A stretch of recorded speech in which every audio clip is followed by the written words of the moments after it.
Thank you for waiting. I finished checking your adventurer handbook. Here are your commission rewards. We have no other urgent commissions on the books at present. Thank you for all your hard work lately. Perhaps you two could consider taking a vacation. Amazing! Paimon never thought we'd end up having downtime in Nod-Krai. Things were pretty hectic when we first got here. Everywhere you looked, it was either the Wild Hunt causing chaos or the Fatui stirring up trouble. It felt like this whole region was one giant slime in a barrel, ready to go boom at any moment. That's right! Another win for Tibet's top duo! Ah, yes. Are you two aware that the Moon Prayer Night is soon to take place? Oh, yeah! Lama told us that was coming up soon. Wait, why do you mention it, though? Do people in Nasha Town celebrate it, too? Paimon thought it was just for Moon Goddess worshippers. You're partially right. Most people in Nasha Town just see the festival as an opportunity to do business. They do not concern themselves with the religious element. The festival was first celebrated by the Frost Moon Scions. On this day, they would wear moon prayer blossoms and celebrate the birth of the moon goddess through song and dance. They would also prepare food and handicrafts and give them as gifts to others. Over time, it became Nod-Krai's most lively festival. Oh, sounds like fun! Great! Well, in the meantime, since Catherine doesn't have any commissions for us, let's focus on some personal business instead. When we first got here, you mentioned that this was where your spaceship landed?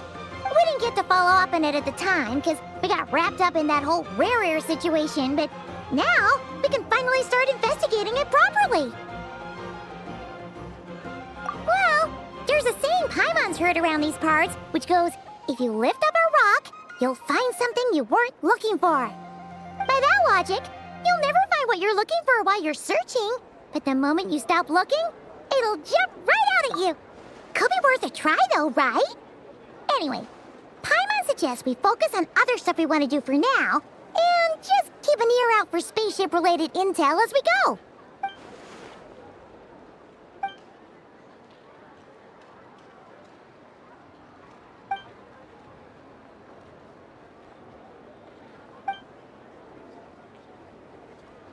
What's wrong? You look super serious all of a sudden. Huh? Paimon gets why you'd be concerned about Columbina, but what does the doctor have to do with anything? Oh, that's true. And now that you mention it, we're definitely overdue for a showdown with the Fatui. It is weird that he hasn't shown himself this whole time. What could he be up to? True. Paimon would much rather deal with Marionette anyway. She says the meanest things, but when it comes down to it, she doesn't seem like a bad person. Maybe it's the pressure of being a Fatuse? Especially as a Harbinger. Does she feel like she's gotta act tough to keep up appearances or something?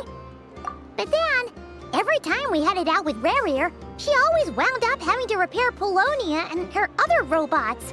That's gotta sting. Losing face always hurts more for people who care a lot about their image. She's probably still furious about it. What? Relax, she's not even here. Huh? What's the matter? Oh, nothing. Sorry, we'll be on our way now. Where are we again? Oh yeah, Columbina? Right, yeah, let's go see Columbina.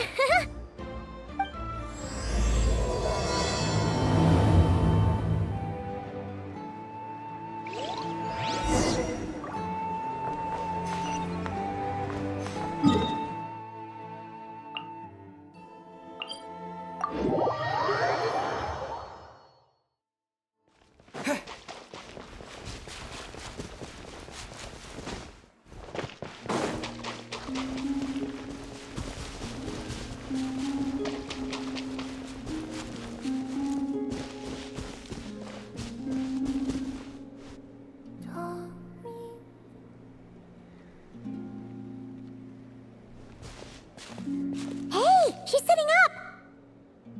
Is me sitting here a rare sight? No, we just thought you'd be resting. Perhaps I would have been, were it not for the sudden arrival of some unexpected guests. Not that I consider it a disturbance. After all, you are the only ones who are free to enter. Would it not be a little unfriendly of me to lie down while we speak? I didn't realize you put so much thought into little things like that.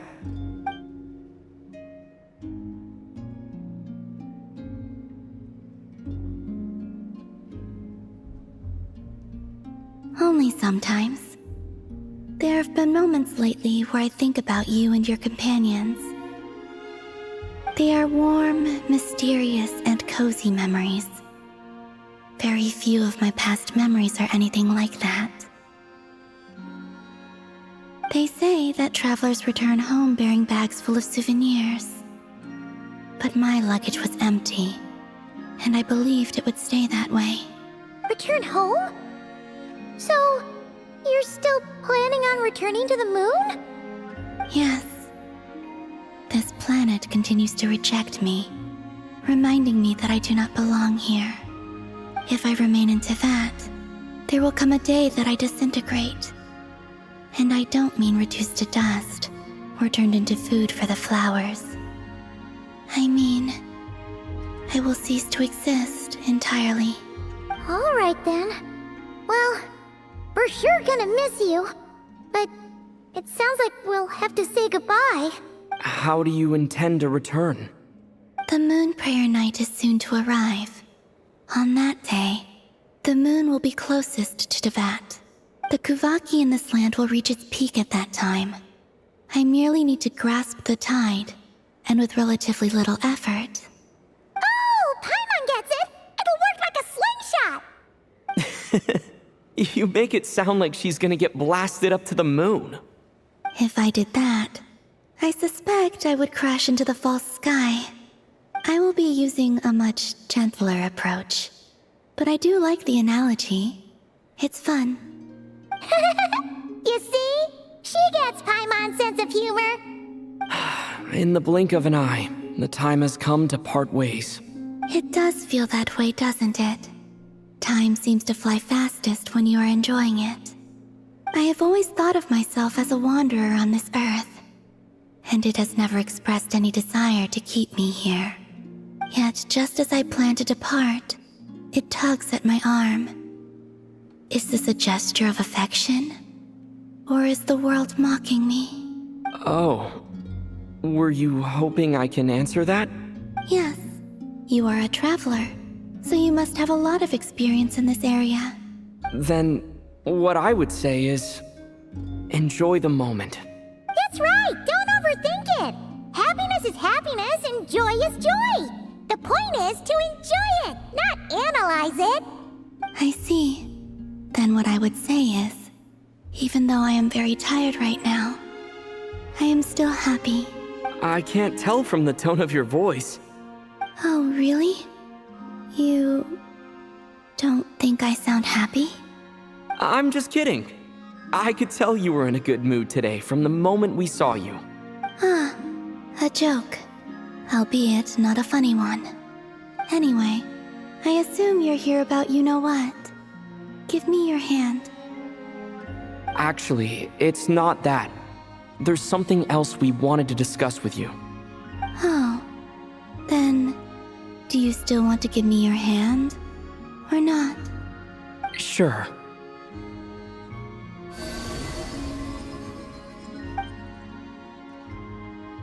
Thank you. So, I've heard that in the moon prayer nights of the past, people here would hold celebrations in the moon goddess's honor. Since you helped so much in our fight against the Rehir of Solnari, I think you deserve a farewell party before you return home. I haven't asked everyone else for their opinions on this yet, but I'd like to invite you to join the upcoming moon prayer night. I've never joined a moon prayer night before. I'm not sure what I would even do. Oh, don't worry about that! We take care of everything! All you need to do is show up. Of course, there's no need to force it if you're not feeling strong enough. It's just, this kind of felt like a golden opportunity.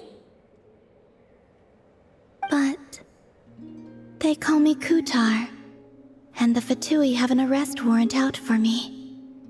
I shouldn't appear in public right now.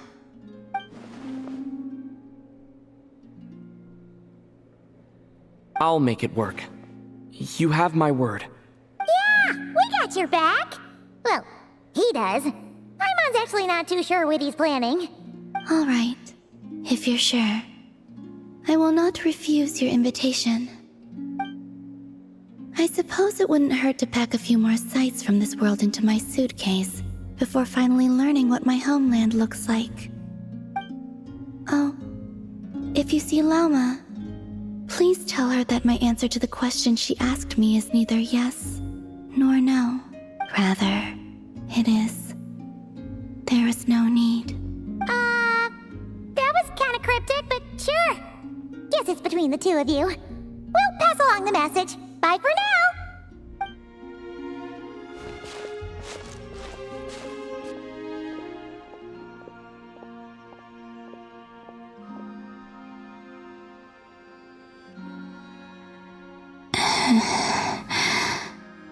And also, I do not know.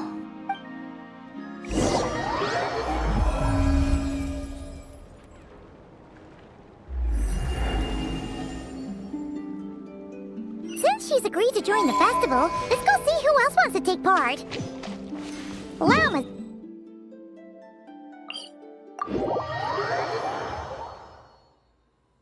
Also, what exactly is your plan to keep her safe? Not sure yet. I'll figure something out. What? Are you serious?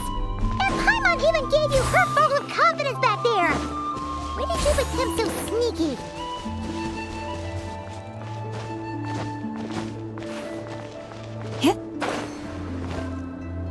Hey, Lauma! It's us! Huh? Varka? What are you doing here? Beats me.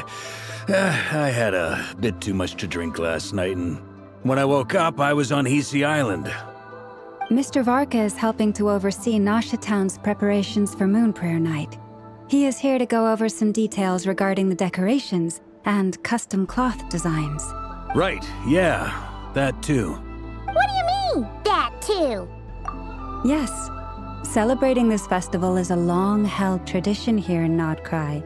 On this day, the crescent moon at the top branches of the verdant crest turns into a full moon, and the moon prayer blossoms bloom with a special radiance.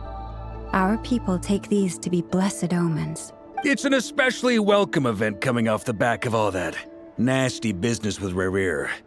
Everyone got put through the ringer recently, and now they're looking to turn their fortunes around. The big shots in town all agree that a big, lively celebration is just what we need to rebuild people's faith in this place. No wonder Catherine said the people weren't so bothered about the religious element. That's right. It's become more of a local custom by this point. The celebrations have little to do with whether the religious stories behind this event are true or not. Even the Frost Moon Scions are eagerly awaiting the coming of Moon Prayer Night, despite now knowing that their past beliefs were founded on a falsehood. That's fair. It's a bit like the Lantern Ride in Liyue. It's a chance for people to enjoy themselves, not debate the existence of the Adepti. Oh, one other thing! We just went to see Columbina. We went ahead and invited her to take part in the festival this time. Hope it's okay. Wait, so... you mean she agreed to it? Huh. That's quite a surprise. Then, I suppose that she intends to return to the moon on that day. Oh, yeah! It's kind of a complicated process, but basically, it's like a slingshot. I understand. In truth, I had a feeling that she might make such a decision. Well, if Kuthar has decided to participate in the festival, we should prepare accordingly. Yeah, exactly. She was saying how it could be risky for her to show her face in public. We were wondering if there was any way we could hide her. Unfortunately, the people who carved the statues did an excellent job of capturing her likeness. It will be very challenging to hide a goddess whose face everyone is so familiar with. Darn! We may have bitten off more than we can chew here. Nah, don't sweat the small stuff. We can handle that. Huh?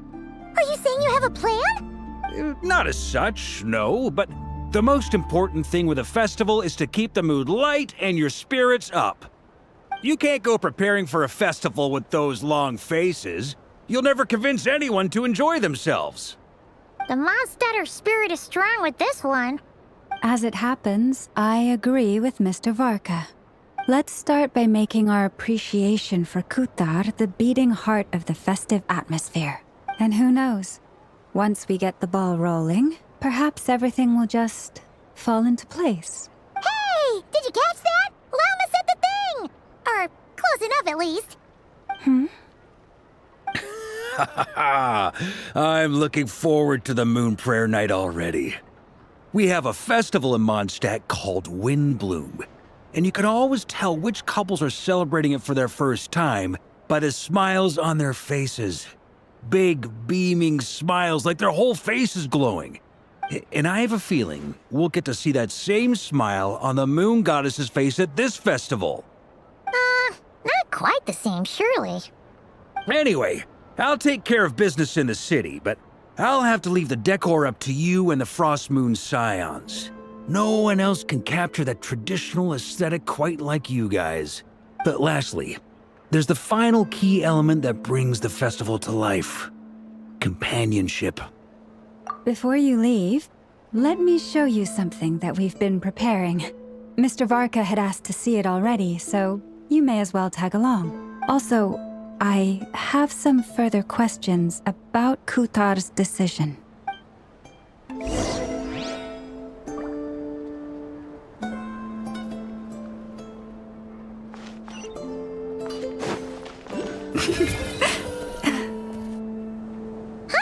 What's this?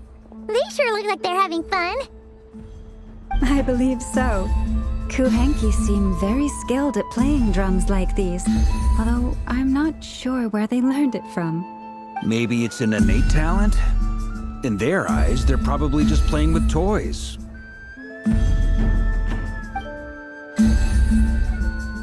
Wanatar! You want to play too? Yeah. She looks more confused than anything. Maybe we can teach her next time if we get the chance.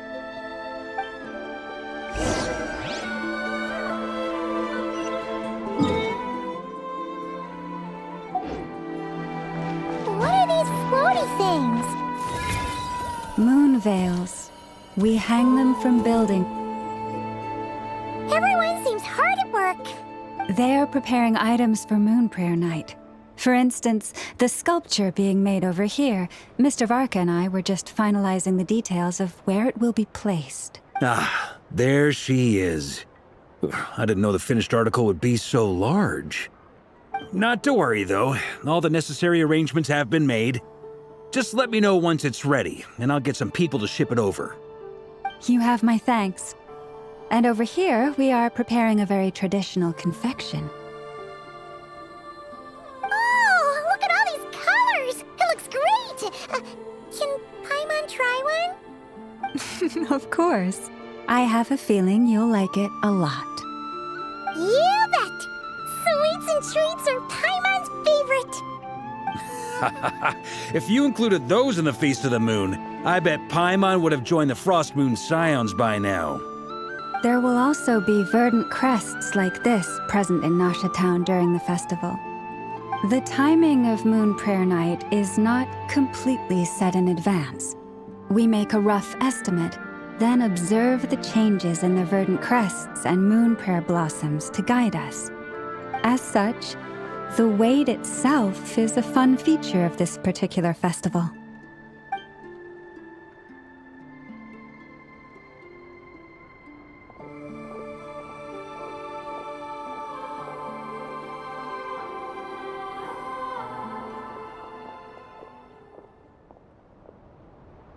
Let's talk here. To tell the truth, I am very surprised to hear that Kutar is willing to participate in the festival. I once asked her if she'd be willing to stay with the Frost Moon Scions. I could introduce her to everyone, and we could be a family to one another. She did not answer, but she has not appeared here since. I took this to mean her answer was no, but if that were the case, she would not have accepted this invitation. Ah, I see. Maybe she is right. Maybe the Frost Moon Scions of today no longer need a moon goddess. But my wish was not for her to come here and be worshipped as a deity. I simply wanted to offer her a place to stay.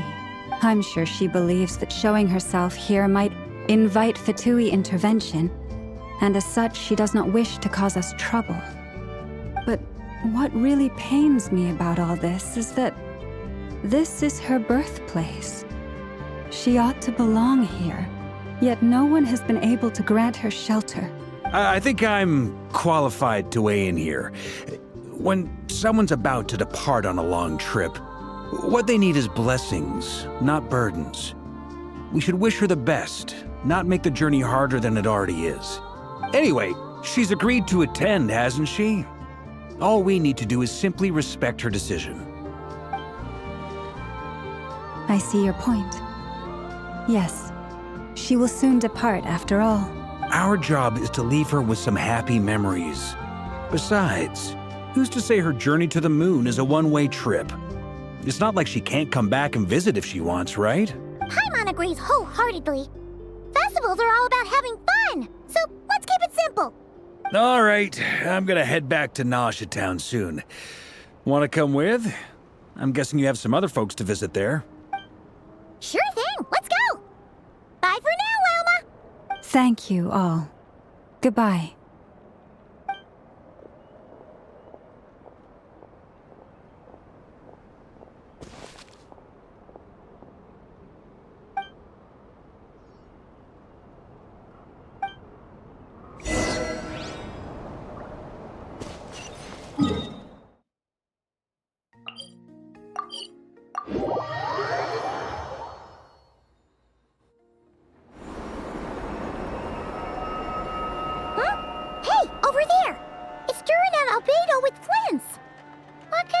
Chatting about?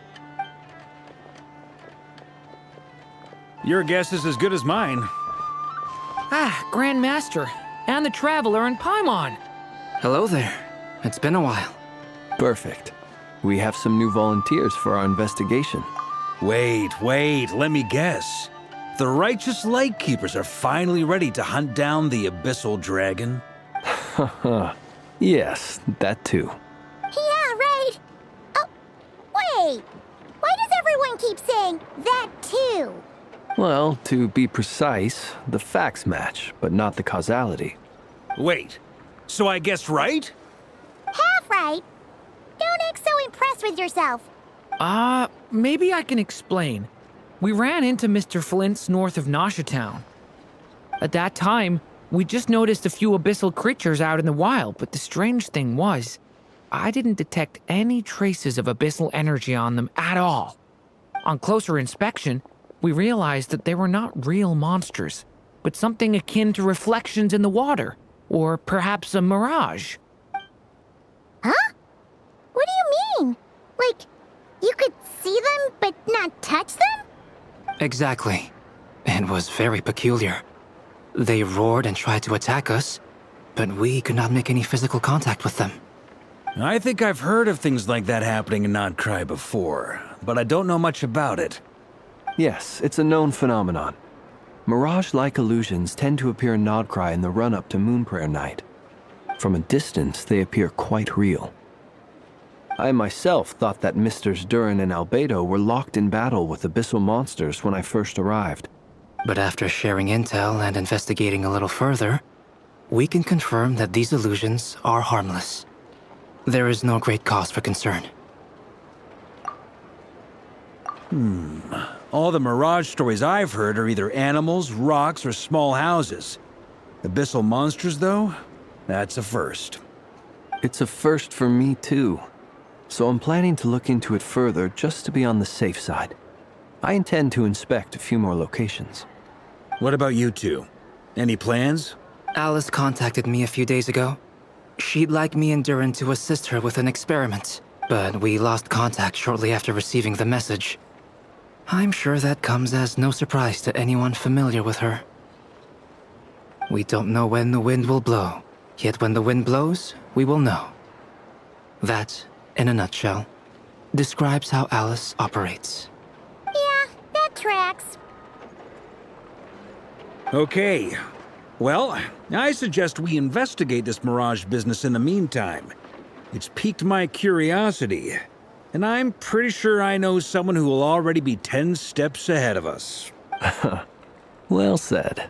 Right? Whatever's happening in Nod-Krai, she always seems to be the first one to know. Let's go see what she knows. We can invite her and her staff to the festival while we're at it.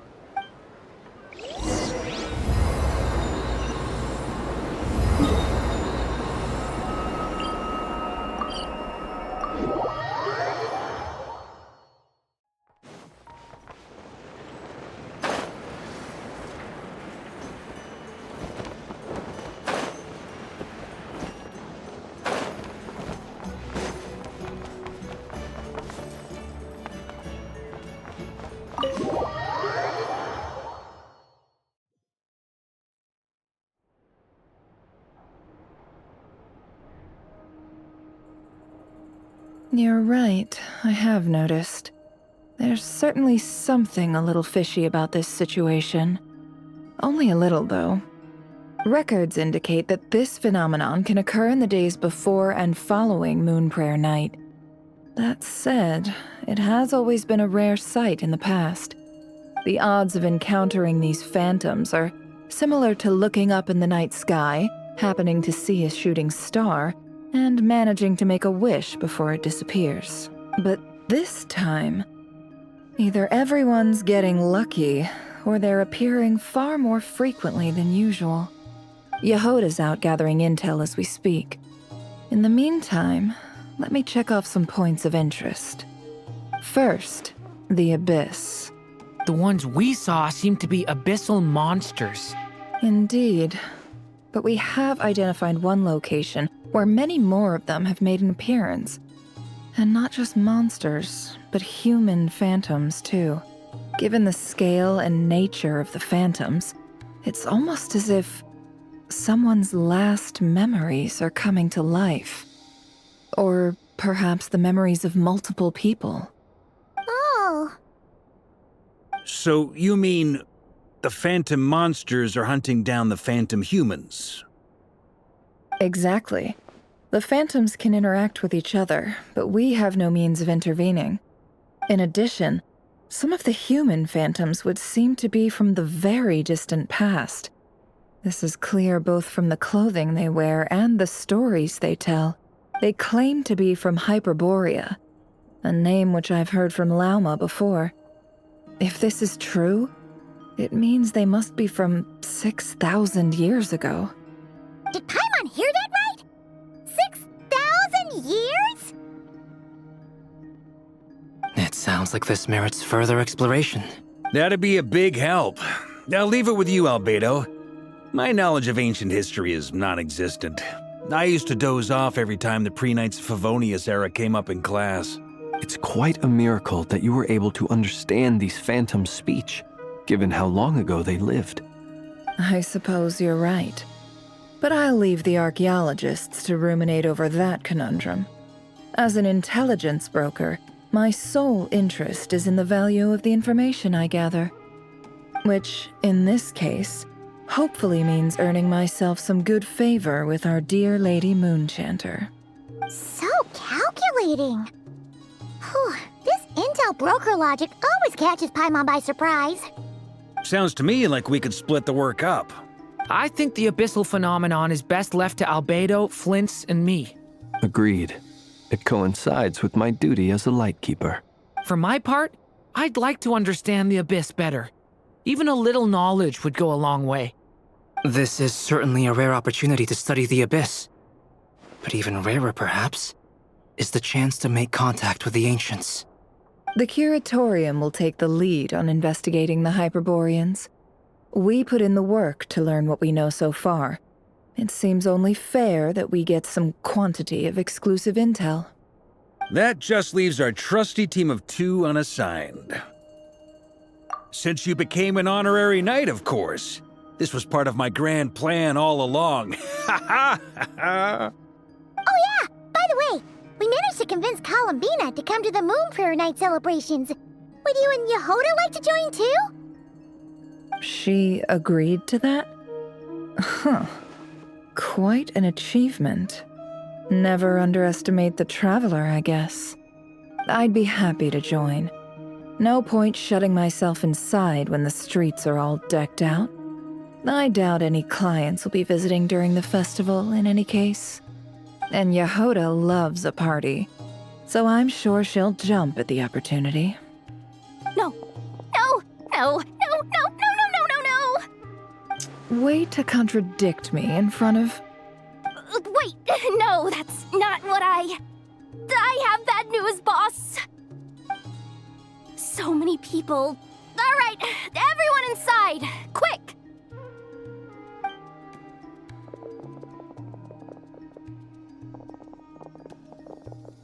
This is gonna sound crazy, but hear me out.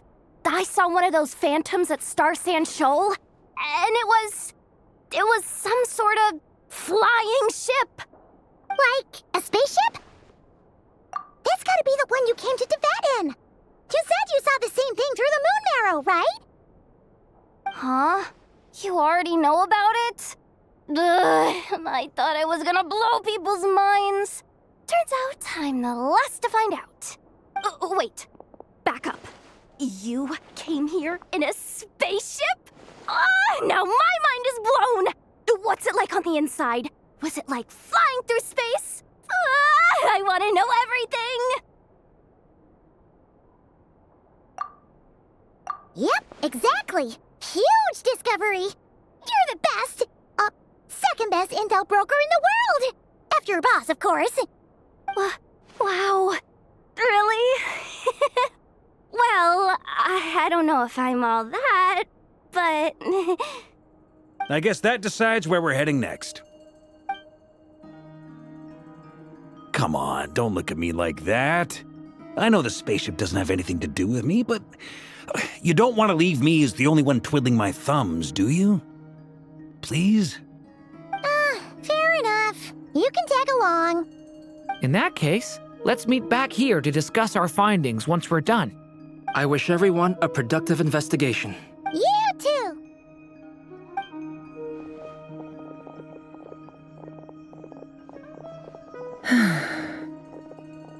What's up, boss? Aren't we gonna head out? Tell me, Yehoda, when did the curatorium start giving out intel for free? Oh, sorry, boss.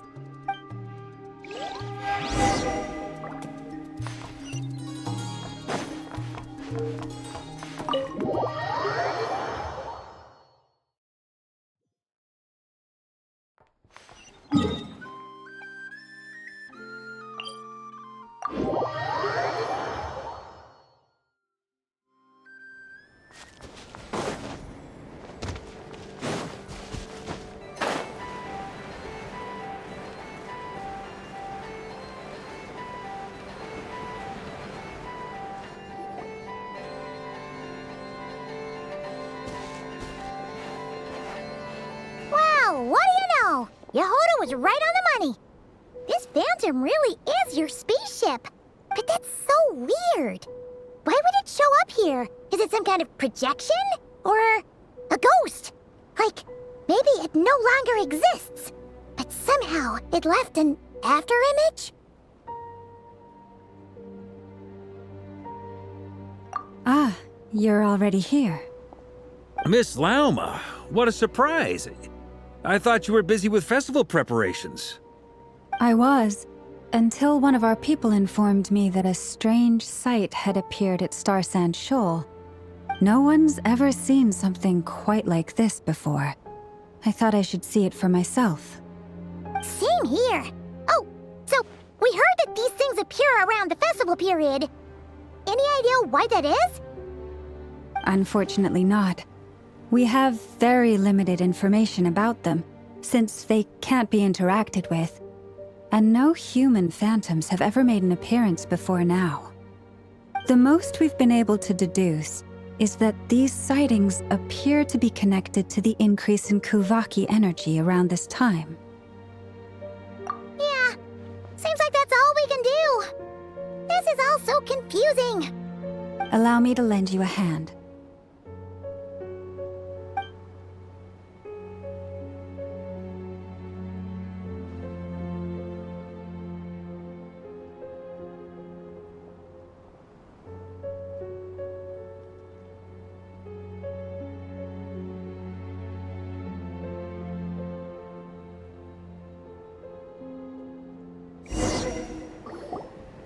Everyone, our friend here should be able to provide us with some information.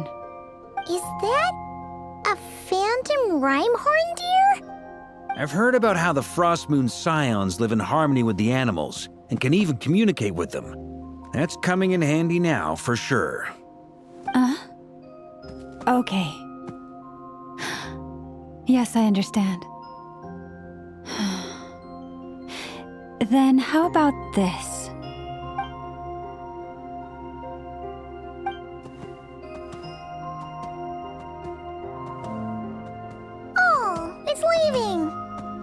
It appears to share our curiosity about this giant spaceship, so I asked it if it wouldn't mind investigating along with some friends. In return, I told it about some nearby spots where the wild fruit grows abundantly. We may live in a different era from these phantoms, but I trust that the terrain, climate, and ecology here are more resistant to the effects of time than some things are. Let's give them a moment and hope for the best.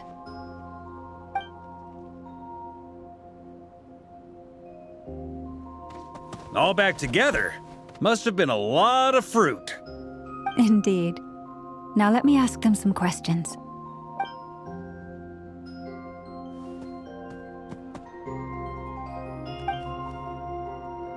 It did find a lot of wild fruit, enough for them to feast for a long while. This puffin circled in the air several times, but didn't spot anything out of the ordinary. Certainly nothing to do with the spaceship. Huh. Well, it definitely makes sense to get a bird's eye view. Indeed. Other than that, I was also thinking that the world these phantoms see is also different from ours. Oh, I get what you mean. The wild fruit exist in both times and spaces, but there might also be things that only exist in that space-time, which we can't see.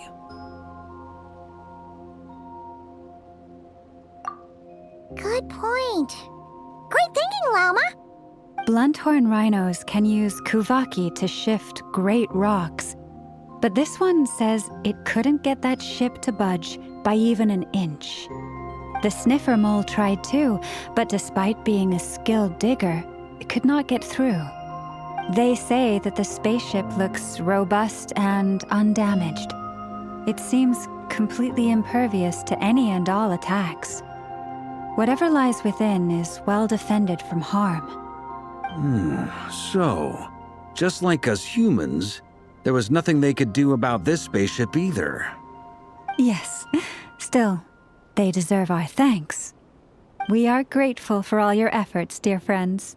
Now go and enjoy your feast. I've noticed some other human phantoms gathered nearby. Come on, let's go talk to them.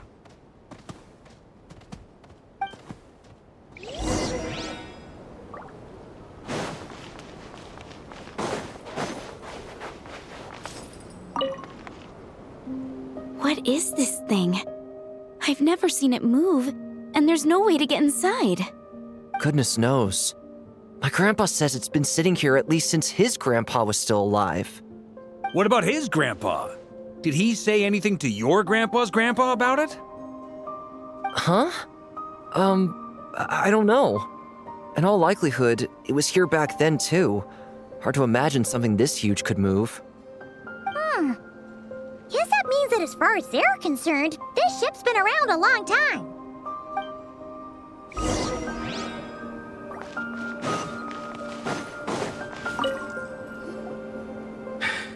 Come on, brothers. If we can get even a small chunk off of this thing, it's gotta be worth a fortune. Today is the day we strike it rich. Huh? You mean Paimon? Yes, brother, I shall join you. Let's make our fortune. We should go with them. What the? This thing is crazy tough. I can't even scratch it. What's it made of? Sorry, brother. Looks like we'll have to seek our fortunes elsewhere. Enjoying yourself? I was just seeing if I could influence this phantom's perception by playing. But nope, no dice.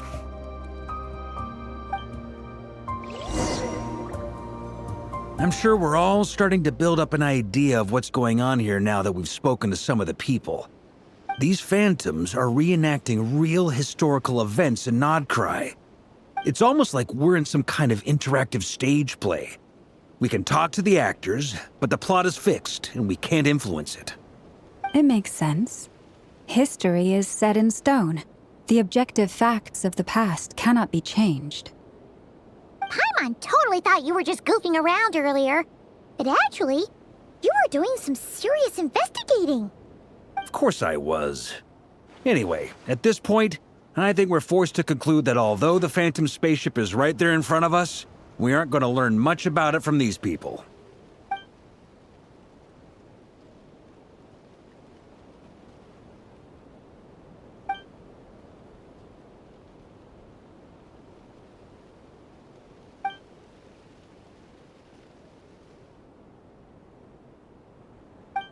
Don't be discouraged.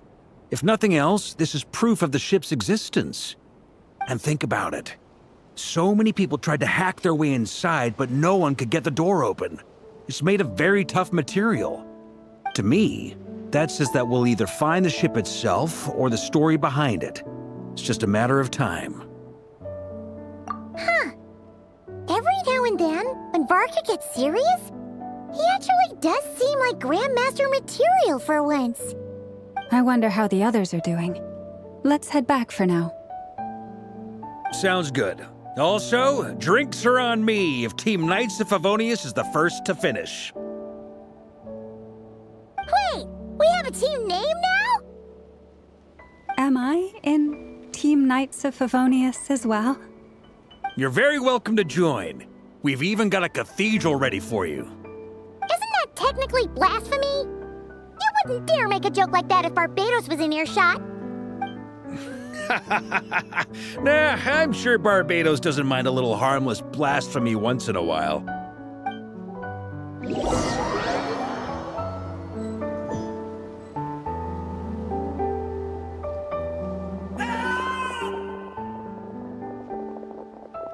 Oh, no!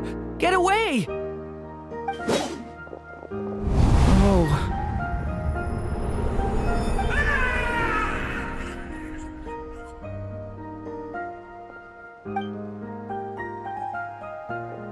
I know it's hard to stomach, Mr. Duran. But as I'm sure you've noticed, there is nothing we can do to intervene in that which unfolds before us. But we have to at least try. And try you have. But are you aware of how many unsuccessful attempts you've made now? I wasn't keeping count. I'm afraid this is the 39th failure so far. Or the 5th if we're only counting this particular victim. There are no indications that these phantoms may be altered in any way. You seem to have calmed down a little. I'll make us a fire. You should rest and have some water. Feeling any better now, Mr. Duran? May I ask a few questions? Be my guest. What exactly are we witnessing here? What happened to those people? My guess would be that we are seeing Nod-Krai during the Conrian Cataclysm. Would that be accurate? Conria. That is correct. As you know, once the Abyss senses even the tiniest crack, it floods in and spreads like wildfire. There was a time in the distant past when it permeated all of Nod-Krai causing immeasurable harm. The people paid a terrible price to heal this land. Then, 500 years ago, the whole of Teyvat suffered an abyssal disaster. Once more, Nod-Krai was dealt a devastating blow. I see. In the face of the abyssal onslaught, all were like grains of sand tossed around by a tidal wave. Be they human, fae, or god. The moment you witnessed is but one drop in a whole ocean of catastrophe. All right. I guess that answers my second question, too. I wanted to know why there's nothing I could do to help them, and that's because what we are seeing is history. That would be my guess as well. As I understand it, history and fate are not all that dissimilar. The latter may be unseen to us, but both are immutable. Yes. Fate was determined long, long ago. I still have a couple of other questions for you, Mr. Flint. You mentioned more than one abyssal disaster that has struck this land in the past. How can you be sure that what we're seeing is from the Conrian incident? And also, how are you able to stay so calm when you're talking about these events? From everything I know about you, you're not cold or ruthless, and you're not indifferent to the suffering of others. Alas, I am forced to show my age. I must be 600 or 700 years old by human measure. Wait, so you... One is not easily moved by history when one has witnessed the truth firsthand. I'm sorry. You needn't apologize. Your passion is a good thing to have. Treasure it, because someday you may find it in terribly short supply. Now, at the risk of offending you, I have a question in return. Your curiosity toward the Abyss, is it born from hatred or because you sense its call? I only ask because I kept a fragment of Rarir's body in my lantern for a short time. Specifically, his heart. So I know what a burden it can be to carry the Abyss with you. And I hear its power growling from somewhere within you.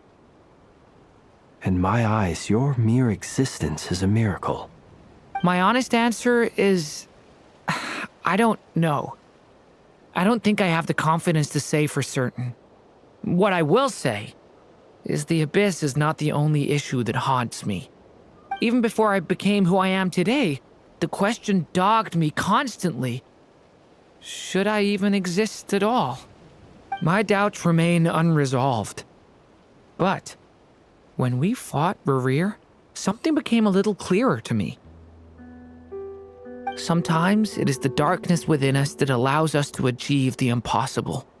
I certainly got the sense from your 39 attempts that you were trying to achieve the impossible. It sounds like you've resolved to see the truth for yourself. Absolutely. In that sense, he and I are quite similar. Then I wish you every success. I look forward to the day of your transcension. Well, if everyone's caught their breath, I suppose we should head back. Oh, and one last thing. I'd appreciate if you kept our discussion about history a secret.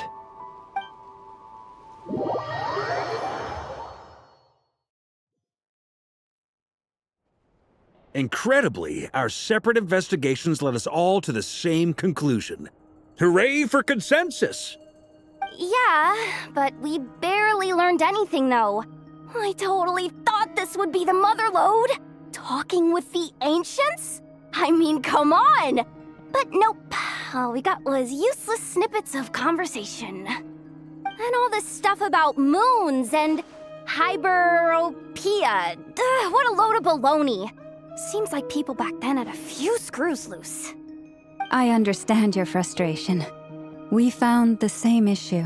Each phantom only showed a very brief moment in time. There isn't much value to be found in these miscellaneous fragments of a civilization's history, no matter how glorious it may have been. If there's a silver lining, it's that these phantoms are harmless to the present reality. They shouldn't get in the way of the festivities. agrees. And not just because it's the first thing she understood in this whole conversation. You look disappointed, Nefer. Is something the matter? What do you think? We all worked our tails off, but the only one to gain anything from it was you, Lady Moonjanter.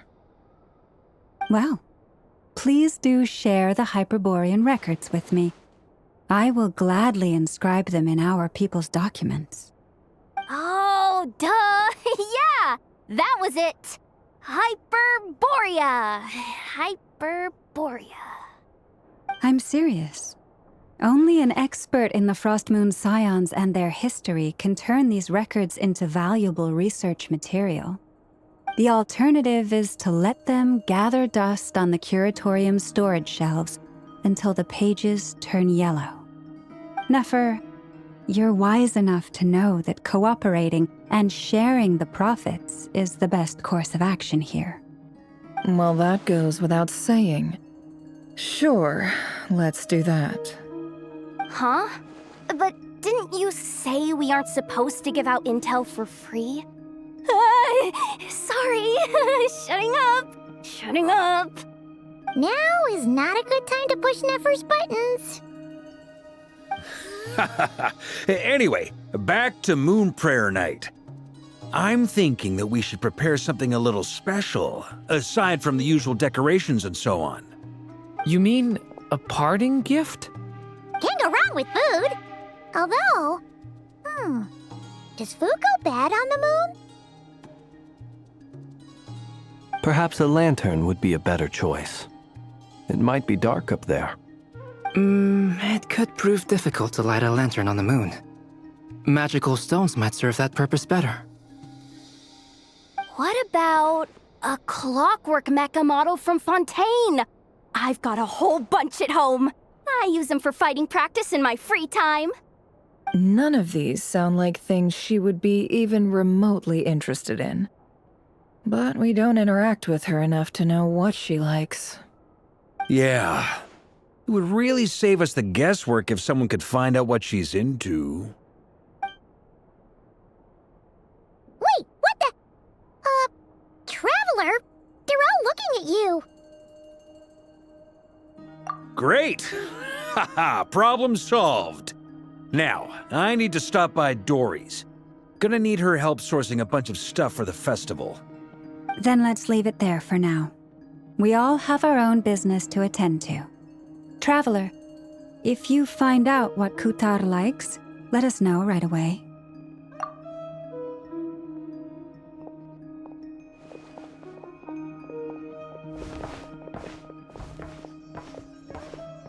Is something the matter? I'm fine. It's just... I'm still feeling a little rattled after witnessing the horrors of the Abyss. But it's okay. This is something I have to work through. I'll be all right. Thanks for your concern. Well, don't put too much pressure on yourself. If you ever feel like something's wrong, physically or mentally, we're here to talk. Come on. Stop treating me like a kid.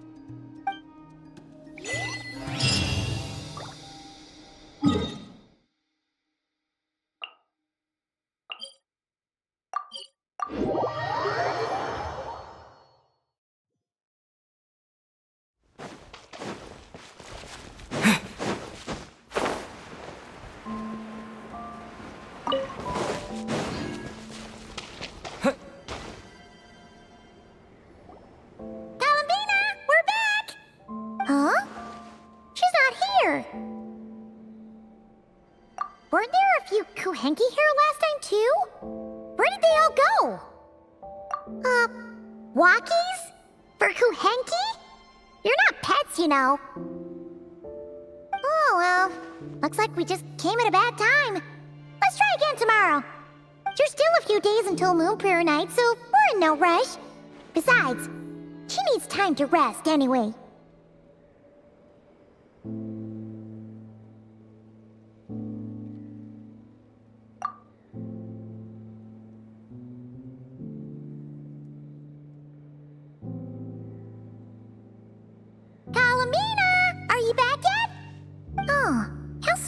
strange. Looks like she still isn't here. Right? It's not like her to spend so much time outside, especially since she's worried about attracting unwanted attention. What about Luonatar? Luonatar, you there? Hey!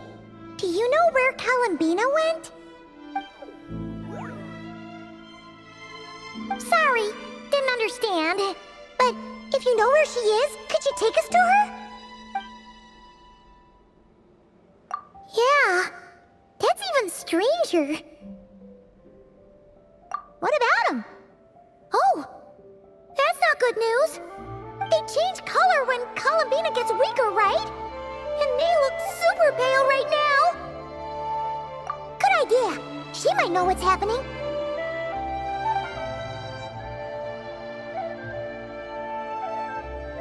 Mama!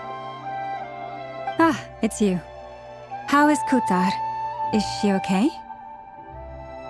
No, she hasn't. I came here to check on her after I noticed the flowers had changed color. Based on past precedent, she must be very weak right now. Even getting up to walk would be a struggle. It seems unlikely that she wandered off outside. Not to mention that she doesn't do that at the best of times either. So yeah, this is super weird. No. Very few people are in the know about Kutar's whereabouts. And if anyone suspicious had visited, they'd have left some sort of evidence. Come on, let's go to Nasha Town. If anyone has seen her, someone there will know about it. It's Nod-Krai's information hub after all. Makes sense. Let's go!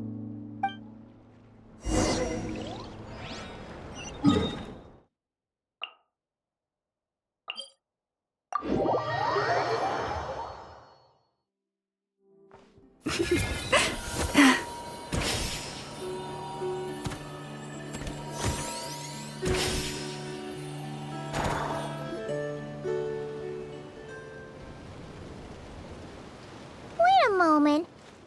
Is it just Paimon, or is this stall kind of suspicious? It's never been here before, right? No, I don't recognize it. Alas, your free and easy adventure time is over. Now, prepare to face the final boss of Nod-Krai. Whoa! Where'd that voice come from? Not sure, but it's definitely hostile. No, not that way. The final boss is right here. The sniffer mole? That's the final boss? Surely not. Also... Okay, the jig is up. I'll stop teasing you. Turn around. I'm right behind you. It seems I've managed to leave quite an indelible impression, even though you've never seen my face. Oh, nothing could make a great mage more pleased with herself.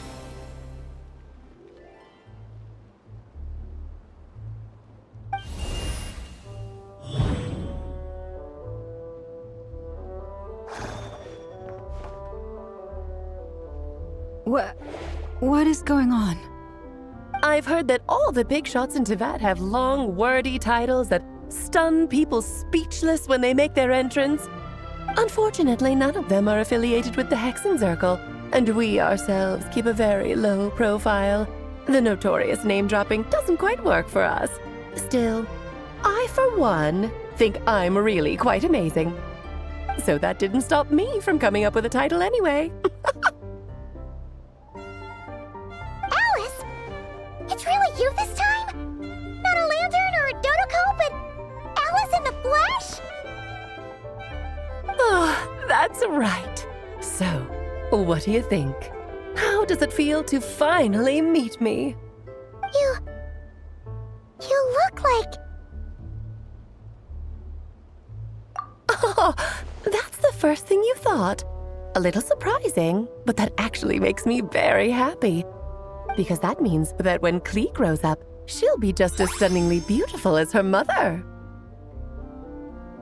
So she's a friend of yours?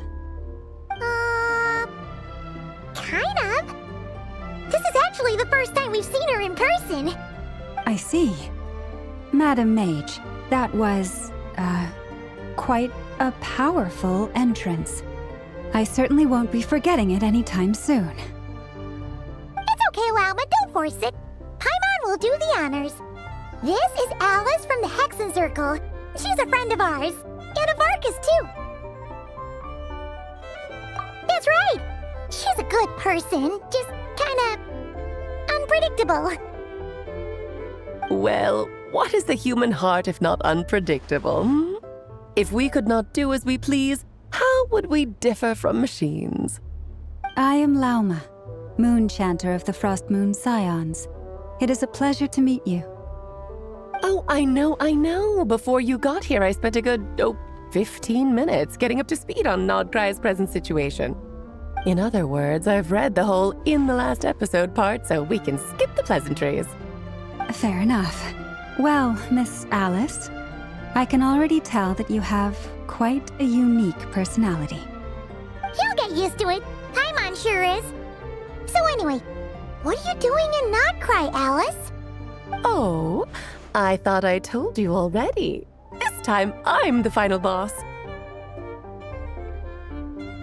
And what a formidable foe I shall be. Powerful, confident, decisive, and good luck finding my weak spot. You will never succeed. Oh, drat!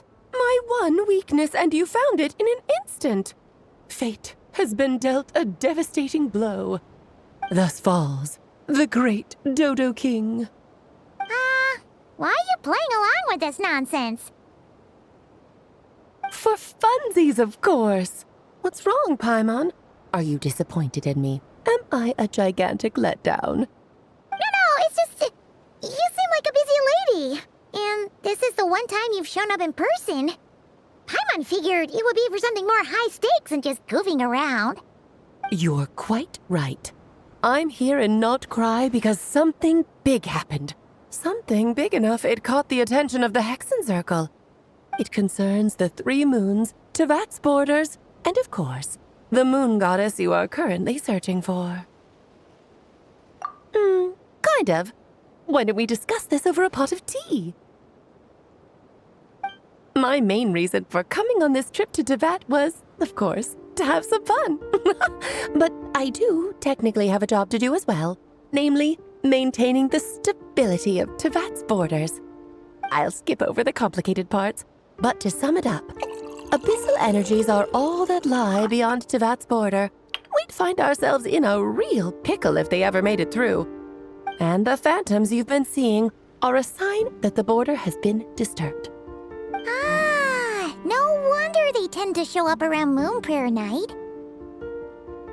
Is it because the real moon is now so close to us that its power can cross the border? In part, but only a negligible amount passes through. Just enough to influence the verdant crests and so on.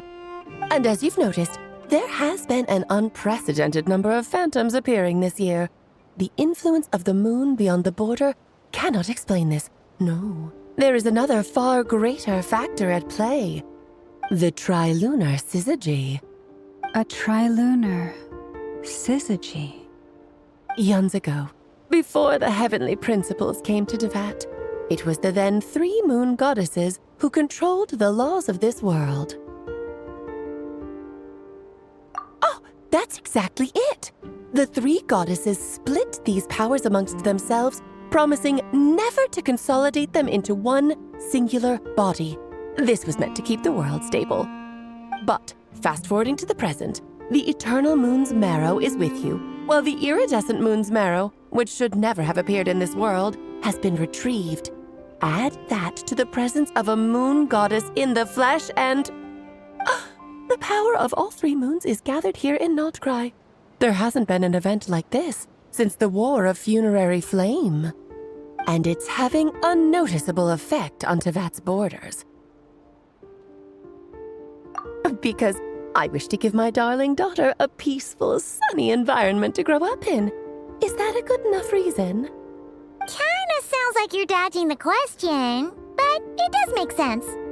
Well, that's one reason anyway, and the most important one. The others are a little complicated to explain. For instance, cleaning up after dearest Miss R. Albedo could tell you more about that if you're curious. But right now, I have a more important question to ask you. Why are you collecting the moon marrows?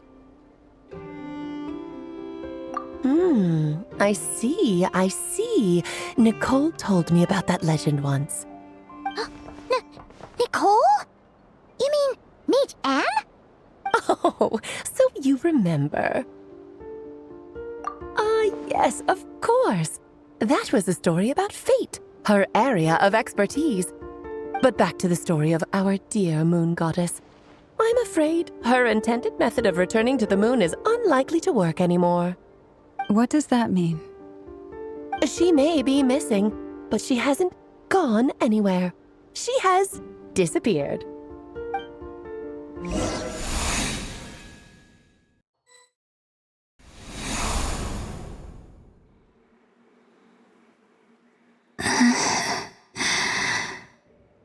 My body is so heavy. Wait, no. It's my mind that's heavy. My arms and legs are as light as a feather. What's happening to me? I feel drowsy, like I've been asleep for too long. Is it daytime or nighttime? Is the moon out? I think I'll go for a walk.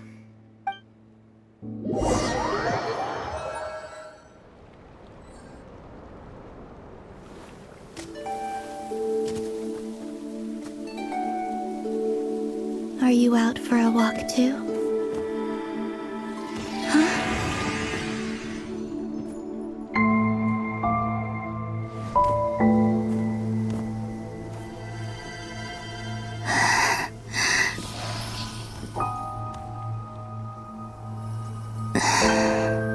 The day has come at last.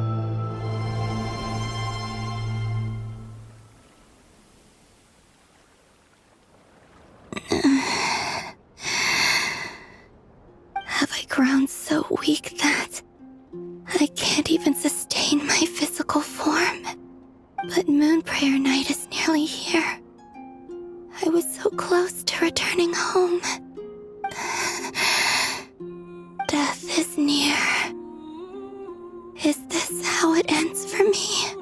Will I return to the moon after I disappear? Or... I don't want it to end like this.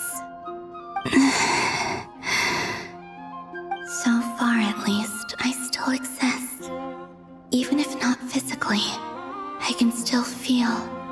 But as my power wanes, I'm sure that too will fade. I suppose I might take one final look at this world. The world where I was born.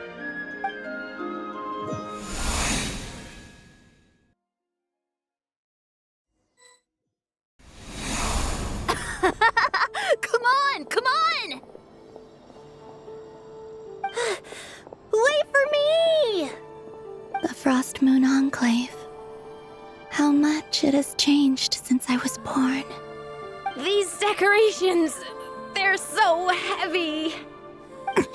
It's times like this when you kind of wish men could be priestesses and acolytes. How fascinating. I've never had the chance to be privy to people's private lives in this way. In the past, people would get so solemn and serious the moment I showed my face, like they were frozen stiff. Karina, Lametti, it's time to eat. Coming! I want to watch them a little longer.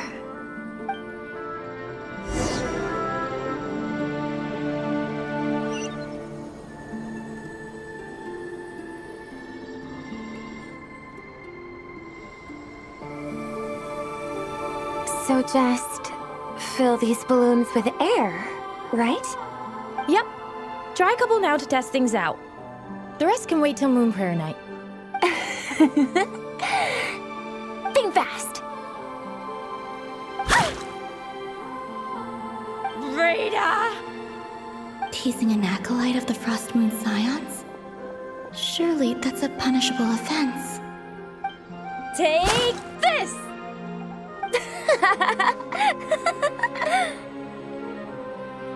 Huh? Alright, enough horsing around. Lady Lauma gave us a task. We should get back to it. The task is just to check that the balloons don't leak, right? Doesn't matter if we fill them with air or water. Yeah. Okay, you got me there. And you got me there. But still, we can't use all the balloons before the festival even starts. We won't use all of them. And as long as Lady Lauma's trusted acolyte doesn't snitch, this can stay as a little secret between friends. A couple more can't do any harm, right? Oh, you menace. Then, think fast! Is pumping a balloon full of water really so much fun?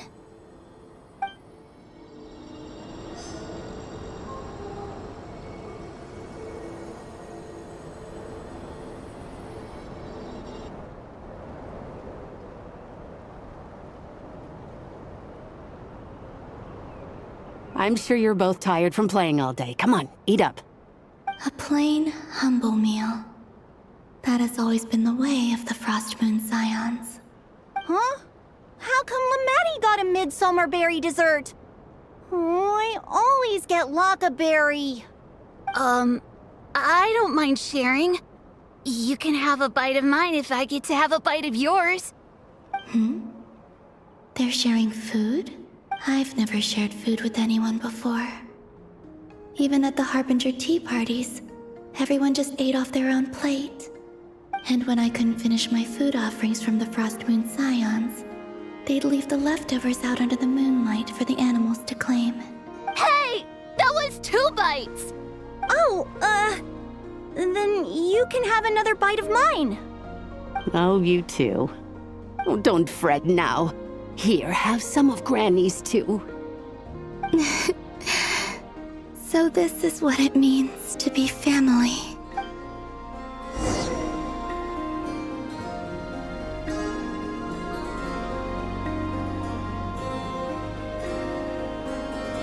I'm seeing so much that I'd never usually get to see. They'd never act like this when I was around.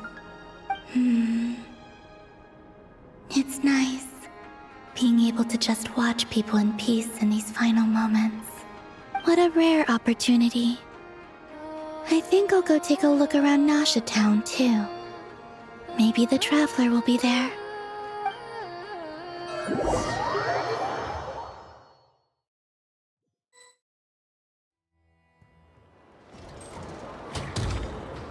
After the War of Funerary Flame, the Moon Goddesses were no longer recognized by Teyvat. They lost the whole foundation for their existence. That's why the Moon Goddess's strength is fading. She cannot withstand the world's rejection of her. To be more pedantic about it, the Moon Goddesses did something to offend the heavenly principles, and that's why they were ousted. Something of a recurring theme in Teyvat's history. Theoretically, speaking so candidly should put me in their crosshairs too, but they can't tell me what to do. I'll say whatever I want. Anywho, the Moon Marrow energies were but a drop in the bucket for her, and that battle against the Ray Hair of Solnari only weakened her further. Fortunately, it happened close enough to Moon Prayer Night when the Kuvaki concentration here is high. That's the only reason she managed to survive this long. What do you mean, fortunately? You said she disappeared. We're too late. Ugh, what a headache. I thought this was all common knowledge. I guess I have some more explaining to do. Okay, buckle up. It's time for another lecture.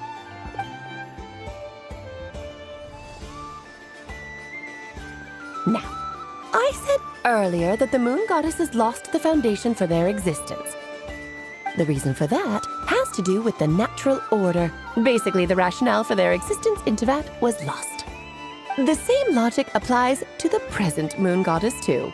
Consider her existence so far. Her comrades in the Fatui called her Damselette, and she was worshipped as Kutar by the Frost Moon Scions. But these connections have now been severed, whether by her hand or yours. So, the rationale that once sustained her existence is now gone. Wait, we did that to her? Oh, well, strictly speaking, yes. But let's not start pointing fingers, shall we? I'll only end up as the big bad villain, and that's not the kind of final boss I want to be. Of course I do. I'm only the greatest mage in the whole entire world. Now, if you wish to find your moon goddess, there are two problems we need to solve. Firstly, we'll need to strengthen the connection between her and Tevat, at least enough to sustain her until Moon Prayer Night. Strengthen her connection. But does that mean I'll have to rally all the Frost Moon faithful behind this? I'm afraid a bygone faith and a former home won't be of any help to her now. Do you know her name? Her name? Oh, yes. Names are very important things. A name is a fundamental concept that anchors one's entire existence. Then your first job is to find it. As a moon goddess, I'm sure she must have a name she identifies with. Neither Columbina nor Kutar is her true name, and she's never really accepted either of them. So, finding out her real name is enough to sustain her existence? Yes, I know it sounds like a small step, but every journey begins that way. So for now, that's all we need to focus on. The second problem is with her plan to use the moon marrows to return to the moon. Unfortunately, piercing through the false sky will take an enormous amount of power. Given her current condition, she won't be able to provide anywhere near enough power, even if she recovers her physical form.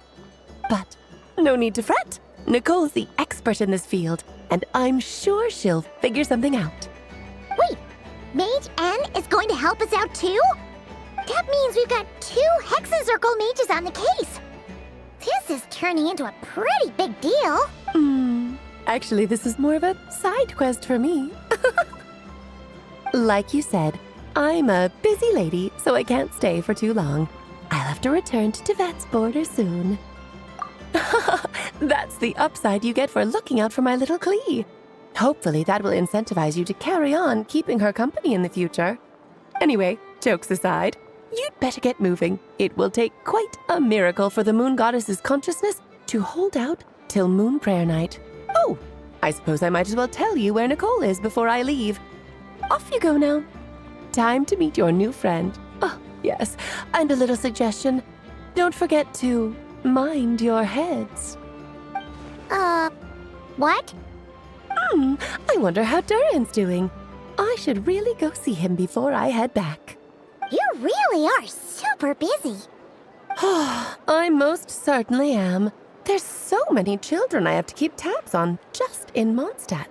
Durin, Albedo, Venti, Varka. Klee didn't make the list, huh? Of course not. Klee is my pride and joy. I have no qualms about her, because she's the best child in the whole wide world. Yep. Klee's a little angel. I'm glad you agree. Well, all the best. See you when I see you.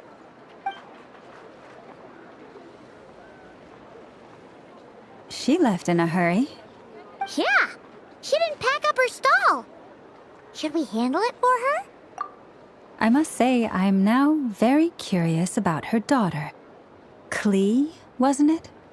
What's she like? That's a long story. Come on, we'll fill you in as we go.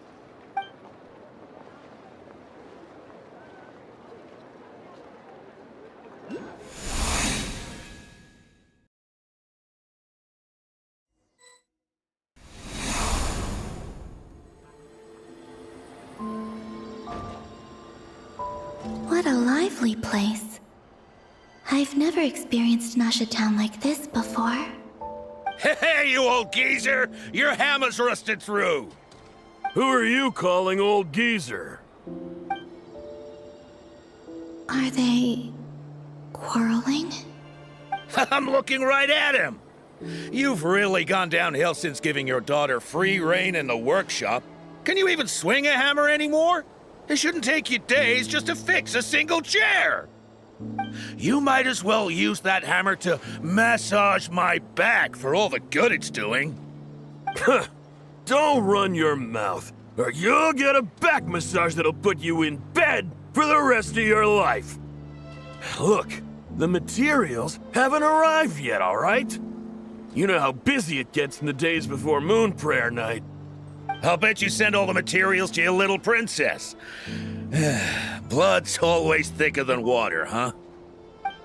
All right, you've made your point, Uncle Koski. As soon as the materials arrive, fixing your chair will be the #1 priority. And Dad, if you've got time to chat, why don't you lend me a hand, See? Lolka knows what the score is. I guess they're friends. But the way they spoke to each other was so ugly. Then again, it wouldn't be the first time I've seen something like this. Columbina! Sing outside my door in the middle of the night one more time, and I'll unscrew your vocal cords. You hear me? Oh, Zandrone. So that was her way of trying to be friends with me. What a pity. I won't get the chance to say any ugly things in reply.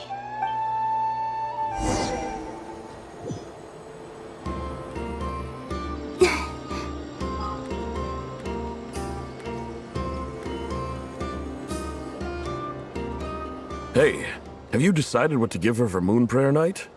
I sure have. She's gonna get the surprise of her life when she's least expecting it. Then I'll whip out the ring and pop the question. The surprise of her life. What a fun turn of phrase.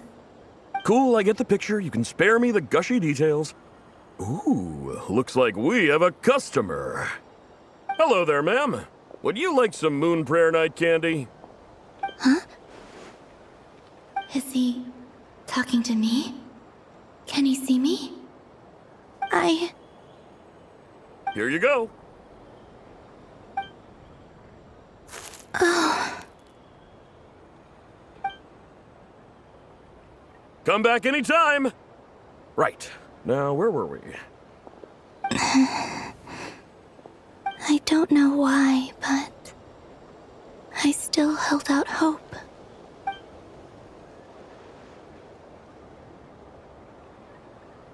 The most important thing right now is to find that mage. This name thing seems super important too, but where do we even start looking?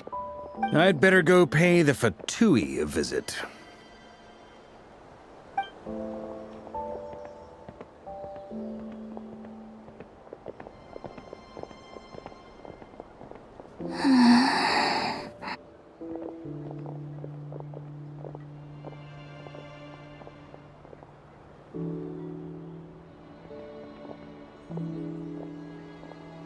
Columbina?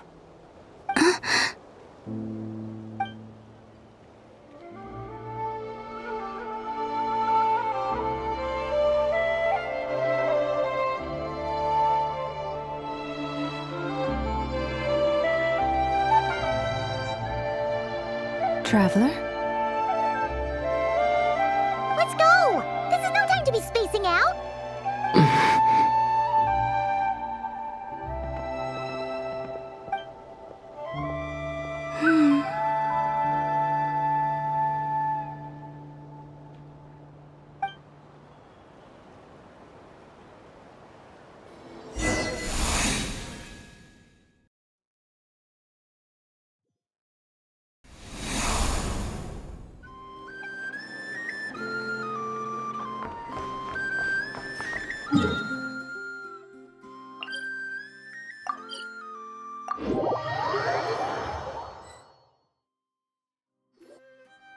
Where are they going? They mentioned a mage and a name? So, Mr. Varka, are you acquainted with this Nicole? Or should I call her Mage N? Not really. We've never met, though she has come up in conversation. From what I've gathered, Alice kinda took Nicole under her wing. Taught her how to speak in a more ladylike fashion, that kind of thing. Huh. Hard to imagine Alice as an etiquette coach. Yeah, Alice is a larger-than-life personality, I'll give you that. But then again, that's why she's able to draw such an eclectic mix of people into her inner circle. If I remember correctly, being an interesting person is actually one of her main entry requirements. So, if you ever wanted to join the Hexenzirkel, I'm sure you'd both be eligible to apply. Hey! Don't go around making promises on Alice's behalf! I wouldn't dare. I'm just trying to paint a picture of the Hexenzirkel for you. Okay, sure. Anyway, since none of us have ever met Nicole, how are we supposed to find her? We can't just go up to every woman in sight and ask, "Hey, are you Nicole?" Maybe something she's wearing will give it away? Like a wind bloom pinned to her chest or something. Wait a minute. Alice never said Nicole was from Mondstadt. Oh, true.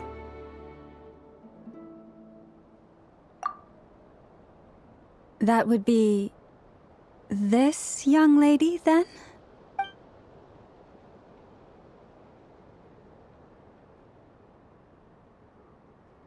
Hey there! Sorry to disturb you, but are you Miss Nicole?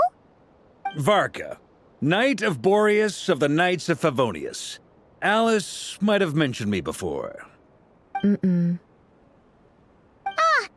got the wrong person? Sorry. Well, this is awkward. When I shook my head, I meant, no, Alice hasn't mentioned you before. Huh? Where is this voice coming from? My apologies. For certain reasons, I am unable to speak. This is the only way I can communicate with you. It might take some getting used to, but I hope you can understand. Hey, it's fine. I'm more shocked by the fact that Alice never speaks about me. I mean, As for you two, we have crossed paths twice before, but it is nonetheless a pleasure to finally meet you. It's really you! Thanks for all your guidance in the past. You're quite welcome. This time, things are different. We have reached the unwritten pages of the story. You might say that we stand at the crossroads of fate. Now then, allow me to formally introduce myself. My name is... No, stop! Alice! I can't believe it! I had a whole speech prepared. I'd agonized over every single word. She always picks the worst moments to ruin other people's plans. I'm so sorry about that. Alice took the liberty of devising some bespoke self-introduction magic for each member of the Hexenzirkel, but I could have sworn I deleted all of the triggering conditions for it. How did it bypass everything? Oh gosh, this is so embarrassing. This is a very different side of Nicole than what we're used to. Is she not used to face-to-face interactions?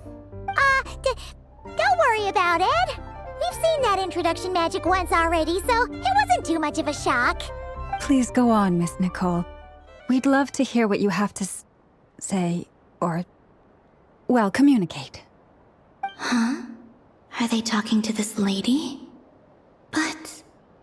Will you all promise to forget that horrendously embarrassing introduction? sorry, embarrassing. When?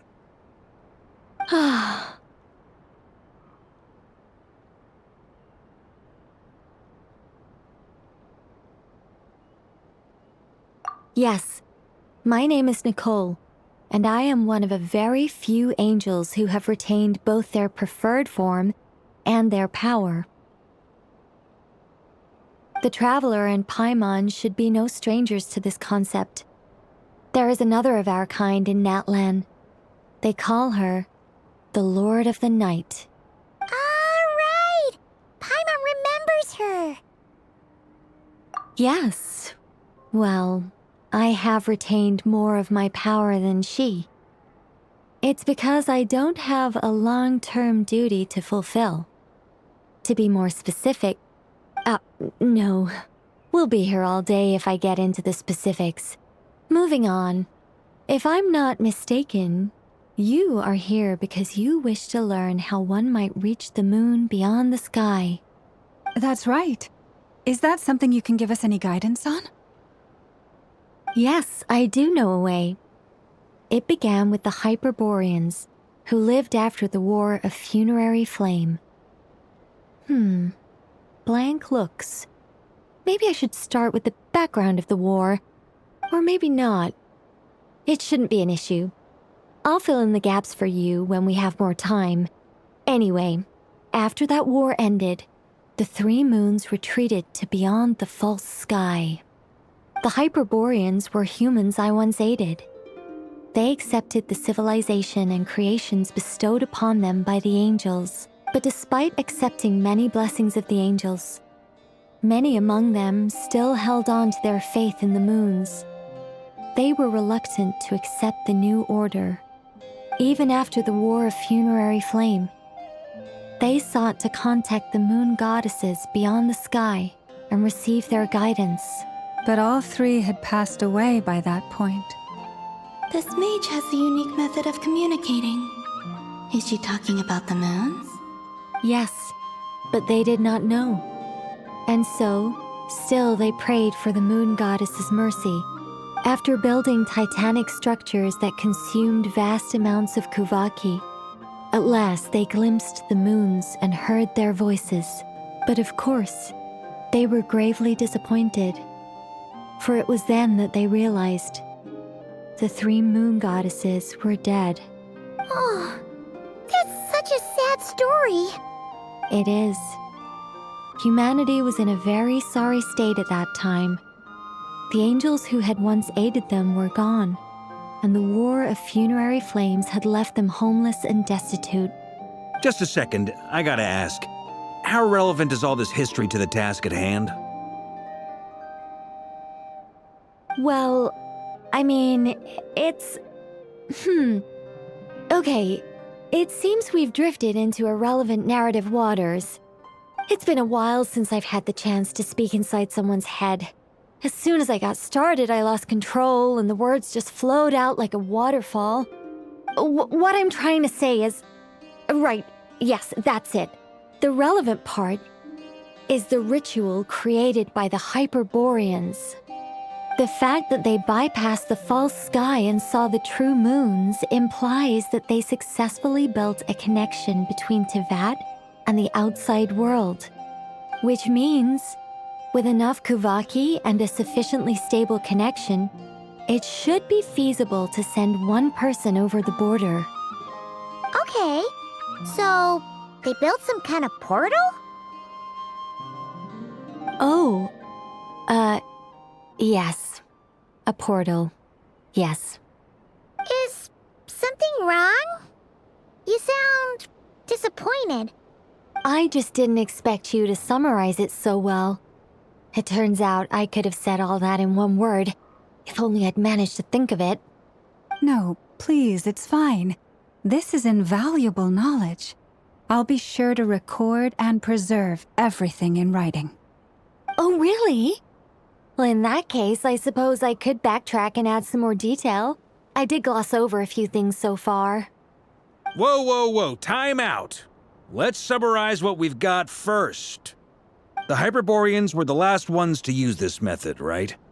So we somehow need to find whatever structure they built and make sure there's enough Kuvaki to power it up. Luckily, we have the moon marrow of both the eternal and iridescent moons, so we're all good for Kuvaki. Which means the key issue we need to focus on is finding the place. Am I right so far? Yes. Although I expect the structure is long gone by now. That said, what if we could take advantage of the phantoms to travel back to a time when it still existed? Well, travel back isn't quite accurate. It's more like we'd be creating a handshake between 2 points in space-time. We wouldn't even have to pick a time when it still existed. It could just be a time when it still appeared in phantom form via projection, or we could project our own phantoms, fold them together, and... You look lost. Was that too hard to follow? Yeah, things got a little, technical there. Paimon's brain is reaching capacity. All right. Let me think about how to put this more simply. Okay, got it. Over the next few days, I'll search for phantoms that we can use. Once I find one that meets the criteria, I'll let you know and we'll regroup. By completing certain rituals, specific individuals will be able to enter the phantom and make it to the Hyperborean structure. If everything checks out and it looks feasible, we'll just need to wait for Moon Prayer Night, and we can send the Moon Goddess back home. I'm really skimping on the detail here. Is this making any sense at all? I think so. For now, we'll just wait to hear from you. Yes. Basically, yes. Great. Counting on you. In the meantime, we'll focus on finding the Moon Goddess's name. My name? Are they looking for a way to stop me from disappearing? Excuse me, Miss... Go on, Miss Nicole. This conversation was a little all over the place. I didn't catch your name. I am Lauma, of the Frost Moon Scions. Ah, I did wonder. I noticed that you listened very intently when I spoke about Hyperborea and the moon's history. If you'd be interested, I'd love to visit you this evening and go through it again in greater detail. Also, if you were serious about making a record, it would be too risky to simply write down the raw details as is. I would suggest some tweaks. Maybe rewrite the stories as fairy tales or fables, perhaps even prayers. Anyway, we can cross that bridge when we come to it. So, see you later then? Oh, and no need to prepare anything. Just a cup of tea will do. See ya! She seems friendly. It's just... It's so nice to find someone who's actually willing to listen. I've been dying for a chance to finally go through all this systematically from start to finish. Any longer and I'd probably start forgetting it. Now Paimon gets why Alice told us to mind our heads. Ha ha ha ha! What did I tell you? A lot of quirky people in Alice's orbit. Now then, the next order of business is, where do we start looking for the Moon Goddess's name? Maybe the rest of what Nicole has to say might give us some clues. Once I've heard her out, I'll summarize the salient points and share them with you all. I'm also inclined to review our other documents. Yes, our faith was first established by our Hyperborean ancestors, but many of the more factually accurate records are from after Kuthar's birth. Sounds like we're gonna follow Columbina's journey through Teyvat, huh? In that case, we'll start by heading to the Frost Moon Enclave. Sounds like a plan. Take this with you. I'll see about getting in touch with the Fatui. It'll probably just be Arlecchino and Sandroni again. They're the only ones who would want to help. Thank you, Mr. Varka. Don't mention it. Honestly, I'm more comfortable dealing with the Fatui than prying into the details of a young lady's childhood. Catch you later. I should follow them, just in case there's some way that I can help.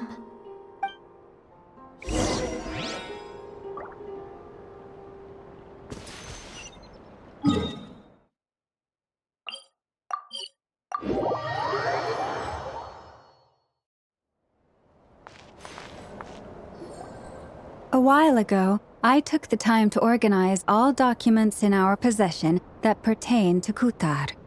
What you see here is the material I consider reliable. You're saying there's unreliable material too? Yes. Most of the information we have was transmitted through an oral tradition, Inevitably, some of her stories were mythologized and deified over the years through countless retellings. That's why I organized them into reliable and unreliable. There's no sense seeking answers in history unless we can ensure the veracity of the historical record. Makes sense. All right, let's take a look through.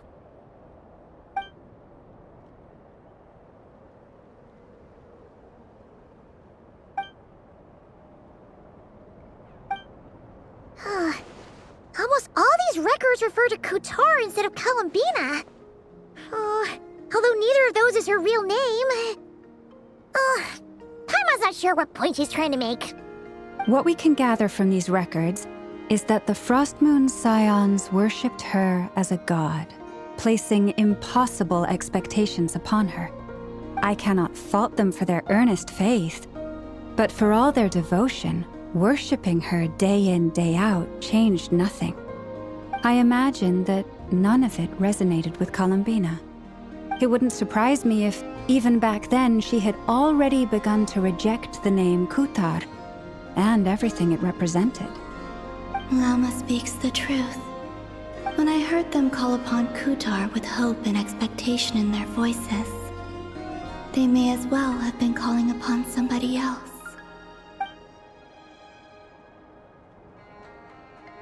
Well, that's a bit complicated.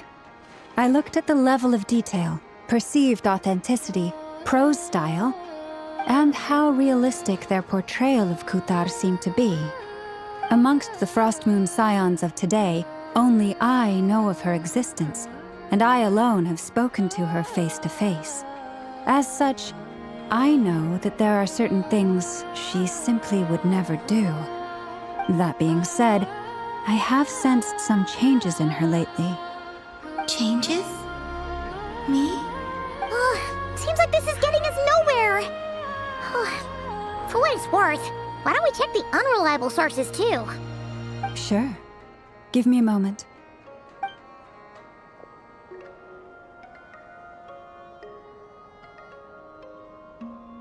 Exerting but a fraction of her divine might, Kutar sheared a great mass from the snow-capped mountain and cast it into the sea, upon whose surface shone the mirror image of the moon. Thus was formed the island of Hisi. Yeah, right. That doesn't even begin to pass the sniff test. The 3 moons are naught but lies through and through. Only one moon has ever shone for us, and Kutar is her name. The vast majority of ancient texts are filled with fanciful tales like these. I trust you understand my criteria a little better now. Kutar did not speak, merely gazing into the distance in silence. And where her gaze landed, this was her prophecy. Clearly, whoever wrote this text never even met Kutar. Otherwise, they'd know that her eyes are always closed. What about you, Traveler? What are you reading? Come on, let Paimon see. The child wished to build a wooden nest with which to shield a fledgling bird from the cold. But being so young and lacking in strength, the child could not snap the branches from the trees. Kutar was passing by. Upon seeing the child, she summoned forth a Kuhenki, who built a beautiful nest for the child. I remember that. Not knowing the meaning of Kutar's divine intervention, the child dared not to respond, and thus ran home to call their parents. But Kutar was gone.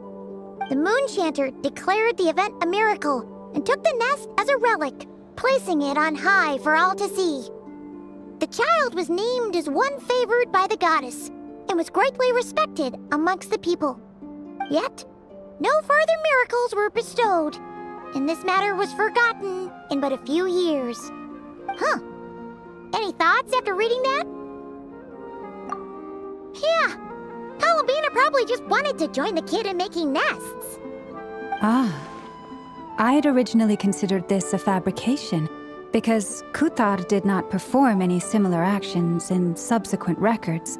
But now that I think about it, it does seem like something Columbina would do.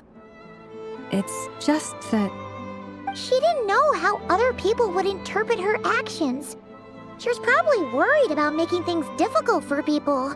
And so, she gradually stopped joining in. Yes. Oh, that's so sad.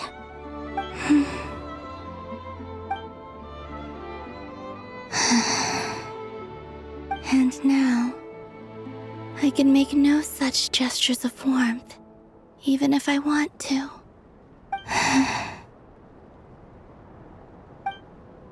Still no name. That's a bit of a shame. But we did learn some interesting stories. That's gotta count for something. Barca said he was gonna set up a meeting with Arlecchino and Sandrone, right? Let's go back to Nasha Town and see how he's doing.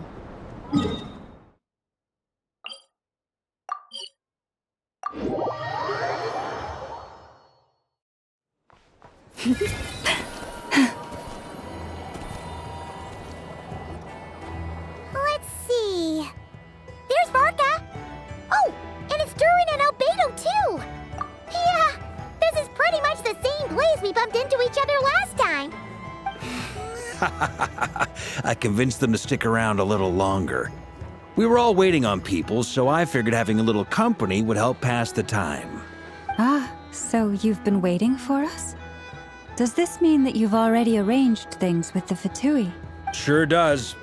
Now you're back, we can go meet up with them together. How'd your investigation at the Frost Moon Enclave go? Well, we didn't find out Columbina's true name. But apart from that, it went pretty well. Aha, just as well that I didn't tag along then. I'm sure our moon goddess wouldn't want every man and his dog knowing all about her private life. Still, desperate times, desperate measures, I guess. Someone had to do it. So, Barca was waiting on us, but what about you two? Are you waiting for Alice? Oh, no. We already met with her. We discussed that experiment I mentioned to you last time. Oh, and she also handed me this communication device. That's right. I understand she informed you about the relationship between the phantom phenomena and Tevat's borders, yes? She wants me to help her with some more experiments on that front. She said that she'll contact me through this device with more information. Ah, I see. Following instructions and making observations. Pretty common research method.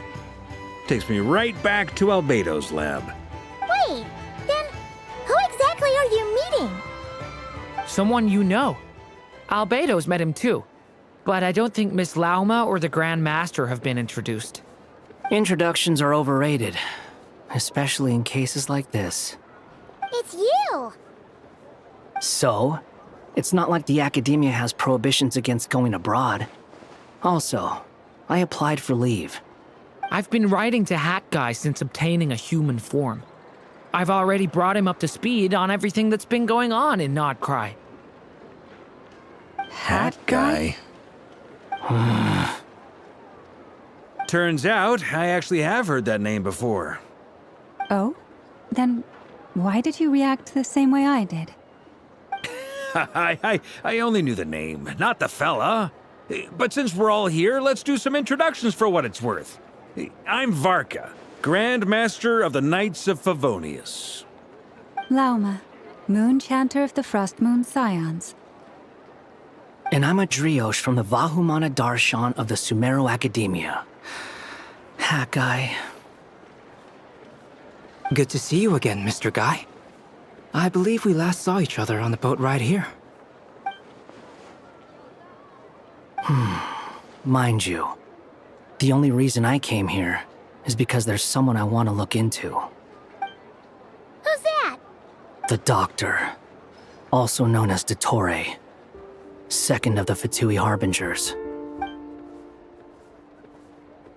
From the tone of your voice, it sounds like there's bad blood between you.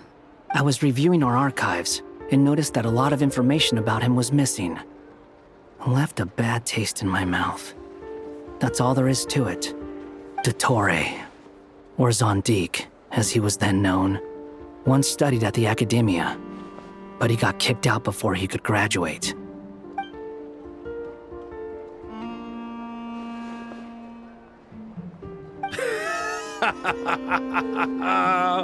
So the Harbinger's #2 man is a college dropout? How embarrassing for them. Last we heard, he was planning something. We actually heard that a few times before, even coming to Nod-Krai, but we haven't seen a trace of him since we got here. He only appears when something interests him. For all we know, he might have left already. But the fact he did something here at all is worth noting. It'll fill a couple extra lines in his file. Why does it sound less like a file you're writing and more like a criminal record? Anyway, we were just about to meet 2 of the other Harbingers. Want to come along? You might learn a thing or two about him there. Sure. Even though they're Harbingers, well, they're old acquaintances of ours, so, you know, when you talk to them, try to be... I got it. The Frostmoon Scion's relations with the Fatui remain tense. Forgive me if I do not attend. In that case, we'll continue assisting Miss Alice with her experiments. Good stuff. Everyone's having a fruitful time. All right, we better get going. I'll lead the way.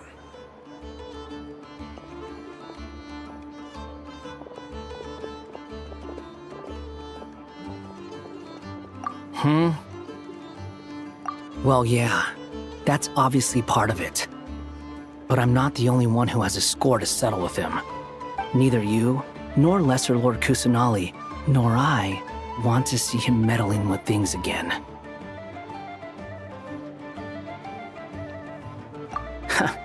What's the hurry? Don't worry. Pigeons always know which way home is.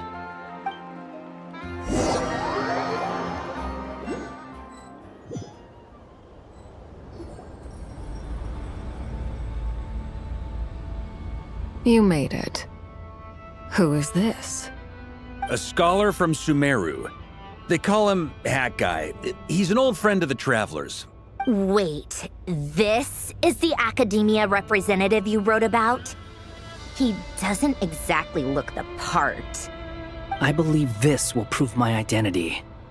You'll notice it bears the seal of the Sanctuary of Surasthana. Well, what do you know? So it does.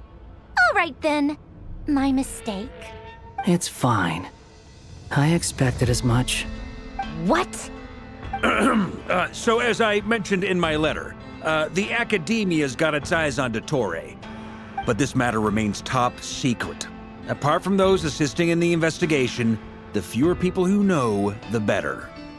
If anyone asks, I'm here in Nod-Krai to pursue my personal academic interests. Gotta say, Varka, you did pretty well to keep all this under wraps for so long. Sounds like you got in touch with the Academia about this way back. You flatter me. Where do I even start? Remember that time we fought Rerir at Star Sand Shoal? He sure let me have it then, didn't he? I'll bet Dottore had that all sketched out, with me as his convenient little pawn. He could not care less about us if he tried, but hey! The feeling's mutual. Does Dottore really strike you as the sort who values his relationships with his colleagues? Fair point. Definitely not. Which is why I always keep my guard up whenever he starts making suspicious moves. To that extent, our motivations align. On top of which, I consider you trustworthy people. Now, back on topic. In the wake of the Reikir of Solnari episode, Sandrone and I grew suspicious about Dottore's complete inaction during the entire affair. So we tried to find out what he'd been up to, but unfortunately to no avail. He never lets anyone in on his plans. The more he cares about something, the more secretive he gets. Indeed. Perhaps he believes that by keeping a low profile, he can avoid trouble. But that trick isn't going to work on his colleagues. Yeah, I mean, he's been researching the ancient moon's remnants. And he's been trying to get his paws on the moon marrows. Only an idiot would believe he doesn't have something more planned. With this in mind, I returned to Snezhnaya and relayed my thoughts to Her Majesty the Tsaritsa, entreating her to have him recalled. That's pretty direct. Did the Tsaritsa agree? Yes. I made it abundantly clear that the Fatui's business in Nod-Krai is almost concluded, and we do not need 3 harbingers in this territory. Her Majesty concurred. Accordingly, Dottore has returned at her orders. I imagine he is continuing with experiments, which no one besides he would ever have any interest in. Common sense might mean nothing to him, but he's not stupid. He knows that no good can come from opposing the Tsaritsa. Smarts alone won't get him all the way. He needs the Rooster's resources and Regrator's Mora, both of which the Tsaritsa can strip from him by waggling a finger. But doesn't he have a track record of publicly following orders while going against them in private? He probably has it down to a fine art by now. Wouldn't put it past him. We worked together on a research project once. Only briefly, but it was enough to show me that we're fundamentally different people. He has no interest in doing things methodically, stage by stage. His thoughts jump all over the place, and the moment his curiosity is satisfied, or he gets the results he wants, he disappears. The only similarity we share is that, once we set our minds on doing something, we will see it done, whatever it takes. Oh, we definitely saw some of that in your battle with Rerir. You got so competitive. Ugh, do not remind me. Then I believe we all concur. Dottore will not simply give up. Fantastic. Now this is turning into a whole day of unpleasant memories. Ugh. Are you talking about the moon marrow stuff? He also strikes me as the kind of person to disregard experimental regulations, ruin all the equipment, and go way over budget. Then leave the first person he can find to deal with the fallout. Exactly! This one time, he was running some high-temperature experiment and the substance exploded. But does he care? No! He orders his subordinates to open the device so he can observe the results, which causes the gas inside to leak out. That gas was poisonous! If I hadn't been there, who knows how many people might have died. And after all that, he left while I was still cleaning up after his mess. What a waste of time, he said. Waste of time? The nerve! He wasted my time! You've been bottling that up for a while, huh? Hat guy, I must say, you seem awfully familiar with internal Fatui affairs. Especially when it comes to Dottore. Thank you, Lady Harbingers, for providing such valuable information. I have no other questions for now, so I'll be on my way. Wait, what? You're just gonna leave? You're welcome to join if you want. Ugh. Just when Paimon thought he'd finally mellowed out. He makes quite the impression. I'll say. I've met tons of headstrong people, but not many of them would join me in bad-mouthing Dottore. Anyway, back to the main agenda. Barca, you said that Columbina has gone missing? Or rather, disappeared. Yeah. We're working on building a connection between her and this world. The simplest method is to find out her real name. I've actually asked her that question before, but she said she didn't know. Considering our relationship, I doubt she was lying to me. As far as I recall, she was never dispatched by Her Majesty to claim a gnosis or anything like that. The Tsaritsa's plans had long contained a place specifically for her. I always thought that was weird. What could she do that the rest of us couldn't? Knowing what we do now, it's probably something related to Kavaki, right? More than likely. When she first arrived, Columbina would often go to Her Majesty and ask when she could start the task assigned to her. But Her Majesty always gave the same reply. The time has not yet come. So she spent her days in Snezhnaya doing basically nothing. The Tsaritsa has summoned a beautiful blind maiden to be a harbinger, giving her the third seat by virtue only of her enchanting voice. It was a dumb and stupid rumor, but the reality of the situation made it hard to refute. And what happened after that? I imagine she stopped caring.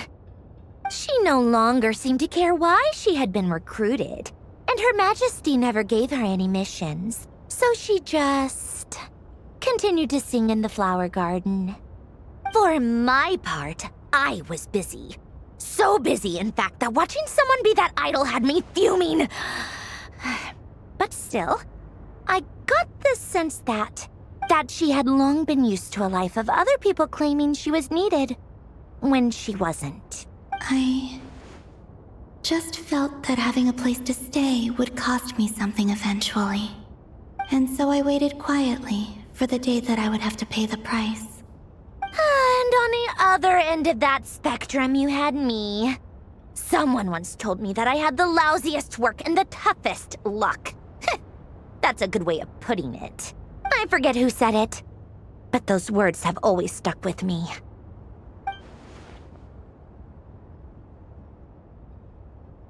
But you've done your job exceptionally well all this time. Because at heart, you are a conscientious person. What is it? Something come to mind?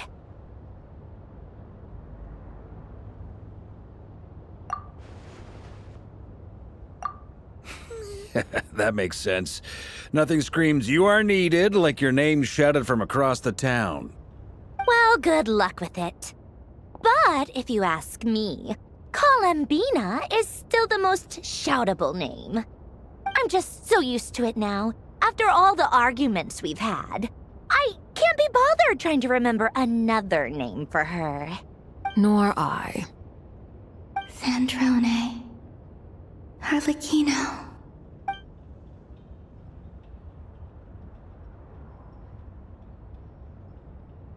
Huh! It's a Sealy! Does that mean Nicole has news for us? Ladies, I thank you for your hospitality. If the chance ever comes up, I definitely owe you both a drink sometime. I'm sure it will. You can make your own way out. Heck, you've been here enough times, you probably know your way around better than I do. Okay, time to do what adventurers do best. Follow that Sealy!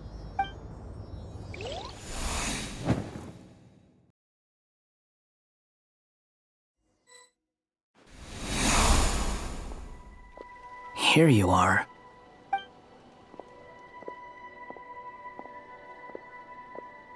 Oh, hat guy. How come you're back so soon? Did things go all right with the Fatui? Fine. Totori's been summoned home by the Tsaritsa. Couldn't get much more than that. How about you? Any progress with the investigation? Unfortunately not. We've tried everything. Different phantoms, different locations, different points in history. But the results were the same each time. Abyssal monsters roaming the land. People crying out in despair, with no hope of being rescued. Every time I see it, I can't help but think, is this what it was like in Mondstadt when Dragonspine Durin attacked? And if I fail in the task I've been given, will I create yet another tragedy? That's just meaningless speculation. When we encountered similar phenomena previously, I tried to interfere with those illusions, using sounds and lights to guide them. However, we could not change their fates. At most, we were able to extend their existences. The events of the past are like fate that has been written into Irminsul. There isn't a living thing in Teyvat that can escape its past. But Miss Alice instructed us to try to find ways to change the outcome that these phantoms face. It's an impossible task. Can't you just refuse? Since she asked us to do this, I feel like it can't truly be impossible. Or if it is, well, mages can make the impossible possible. I could not have been born as Durin otherwise. But you also said that your past 39 attempts were fruitless. That's true. But you're still going. Yes. After this many futile attempts, surely you realize that you're not doing this because you still believe what some mage told you. It's because you want her hypothesis to come true. It's something you wish for deep inside. So, think for yourself about what you want to do. As long as you don't believe it's futile, it isn't. Yeah. Previous experience indicates that we cannot touch the phantoms, which limits the effectiveness of our interventions. If we want to clear this hurdle, we need to break this rule somehow. Same thought here. Following the same rules means repeating the same failures. Reducing ourselves to mere playthings of fate. So you mean we need to figure out a way to make contact with them despite knowing that we can't? Yes, and I suspect that's something only you are capable of. Everything in Teyvat is logged in Irminsul, but the withering that once occurred in Sumeru was a sign that the Great World Tree was being corrupted. This corruption allowed things that should not have existed in Teyvat to appear. This is tantamount to rewriting reality to an extent. You're saying abyssal power might be able to affect those phantoms? No one's ever tried it before. If you're gonna try it, it'll take courage. And you have to be confident that you can control it. Is anyone there? Has anyone seen my daughter? She's missing. I have to find her. I hear someone inside. Spargana? Are you in there? If I can use my abyssal powers to warn him that there is danger here, maybe it'll change his decision. Maybe he'll stay away. Yes. The important thing is not the nature of the power, but rather how you use it. To intimidate and obstruct. Sounds about right for the Abyss. Let me try. I should be able to influence that thing. Have you seen a little girl? What? This isn't the time for that! Just run!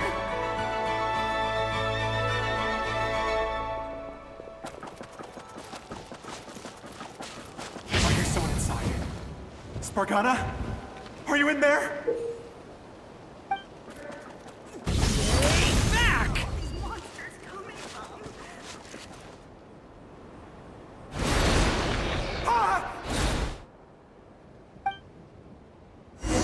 Have you seen a little girl?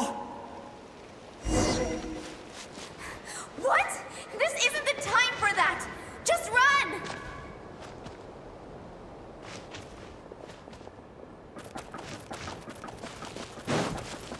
I hear someone.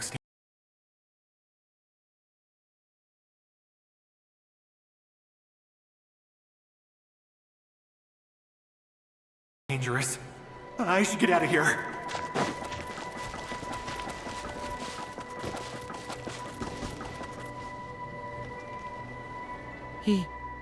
He really left. Ha! We did it! Don't celebrate too soon. Follow him. See what he does next. Monsters approaching from the front. You need to stop them and create an opportunity for him to hide.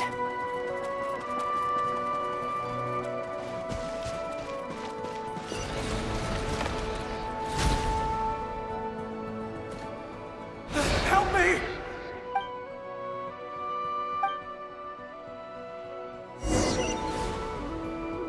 Monsters approaching from the front.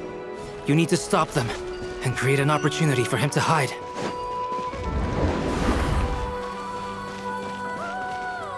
No! There's monsters ahead!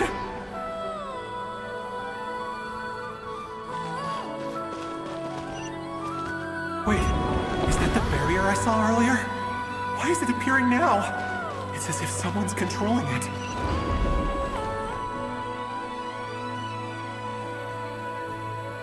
The monsters are gone. Is it safe now?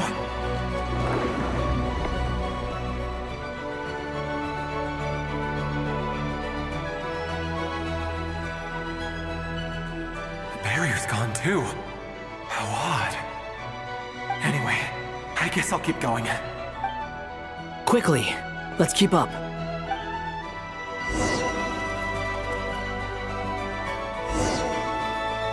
Wait, there was someone else here?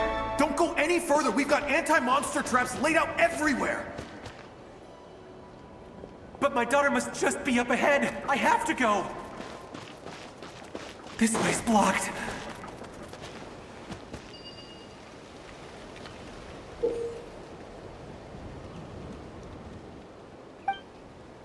We might be able to use the explosives over there, but we need to take care not to hurt him. I'll use the barrier to keep him at a safe distance. This barrier seems to be helping me somehow. Hey, wake up! Oh, no good. Gotta keep moving ahead.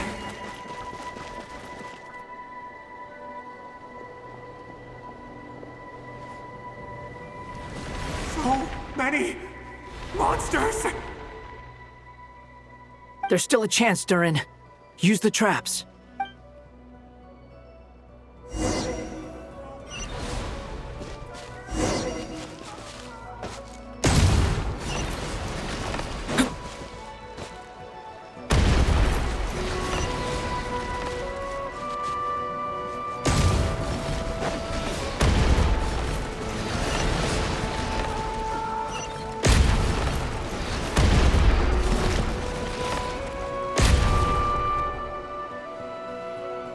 This is a new development. I've never seen this happen before. We might just be able to save this person.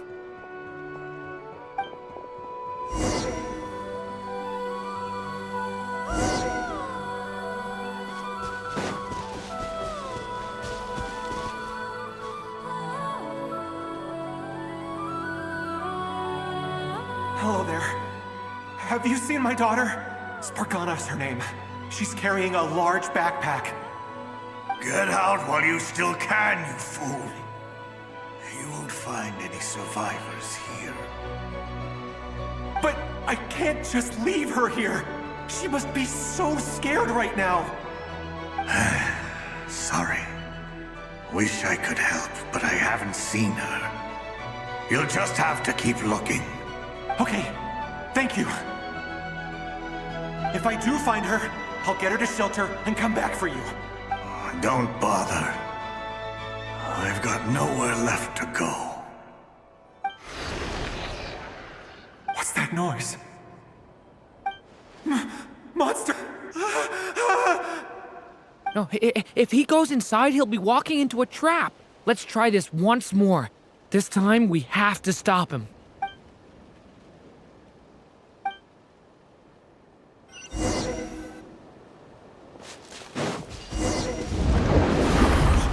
Why? How will I know where Spargana's gone like this? You know what? I'll trust this strange barrier. It's gotten me this far after all.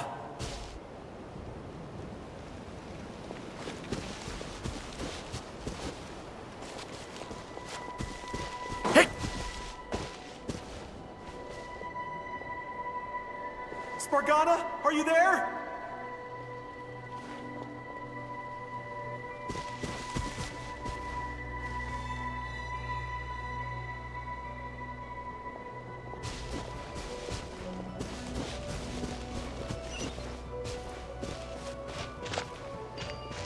What? What's this? Hey! Let us out!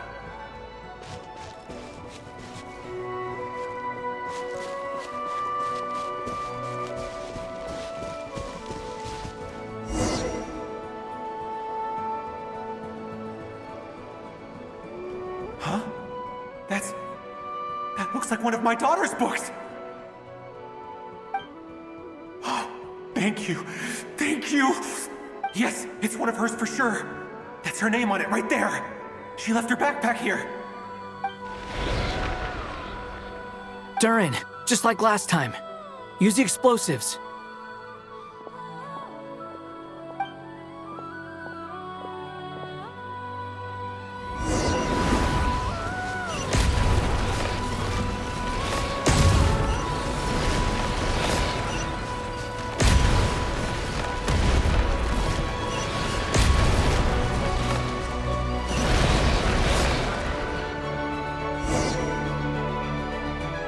It won't work.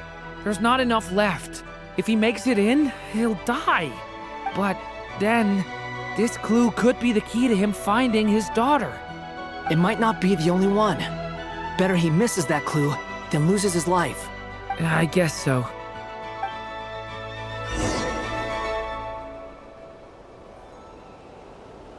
Stop him, Durin.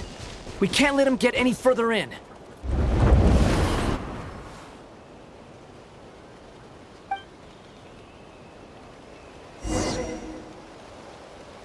It won't work. There's not, but then... It might not be the only one. Better he misses that clue. I guess...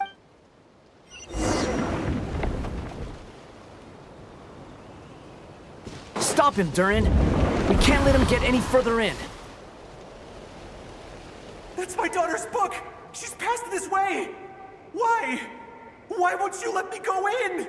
I've searched and searched and searched just for this! But how will I find her without any clues? I no longer have anywhere else to go.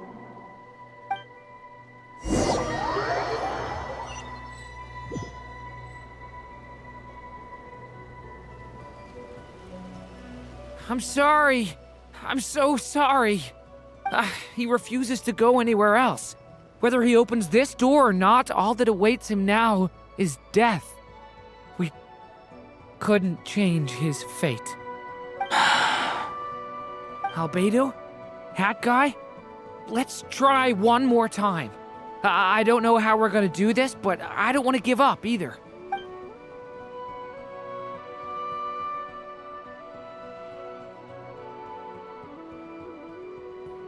Why am I here? What's going on? All these scenes running through my head. Where are they from? Huh? What's going on? His reactions have changed. How many times have I... What's happening to me? Huh? Wait, who are you? You can see us now? I feel like I always could, but that I only just realized you were there. I'm sorry, I don't know how to describe what I'm feeling. But you were the ones guiding me using that marked barrier, right? I haven't done anything yet, but those monsters, those deaths, they feel like memories. Like things I really did experience. I won't find my daughter. In fact, I'll ultimately die trying to find her. Isn't that right? Well, no, it isn't. Yes, it is. Even so, we're trying to find a way out of this. You've not seen my daughter either, have you? It seems she really isn't here.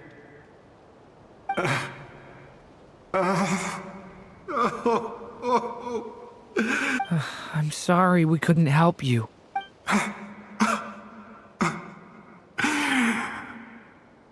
I'm just tired. Maybe this is destiny. Maybe it doesn't matter how hard I search. How long do I have left? Experience says 15 to 20 minutes. 15 to 20.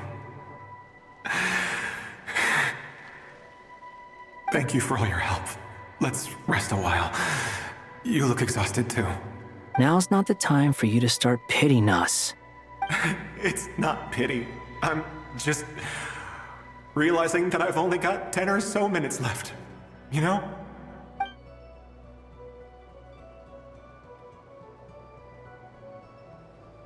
You say you're from Mondstadt, yes? A place with windmills, where people enjoy limitless freedom? And you're from Sumeru, where they've built an academy into a giant tree? Yes. It seems you've never heard of either place. Those names are unknown to me, I'm afraid. Yes. Have you heard of Hyperborea? I have, but I heard that it was destroyed in the distant past. I see. That was where my ancestors once lived. What about Delphi Pytho? Was it later rebuilt? I've never heard that name. Then what about Sal Vindagnir? I have seen that name on stone tablets on Dragonspine. But I'm afraid the only things left of that place are its ruins. I see. Sure enough, there was no way to turn this around, huh? I'm sorry. I was the one who asked to chat, but it seems like we're too many ages apart. There's barely any common ground to start from. It's all right. We did hear something new, at least. From how you speak of your lives, things must be going all right for you, I guess. They are.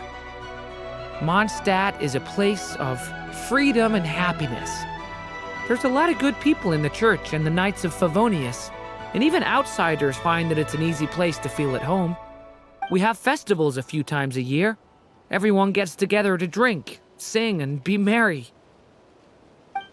Sumeru is a lot more uptight.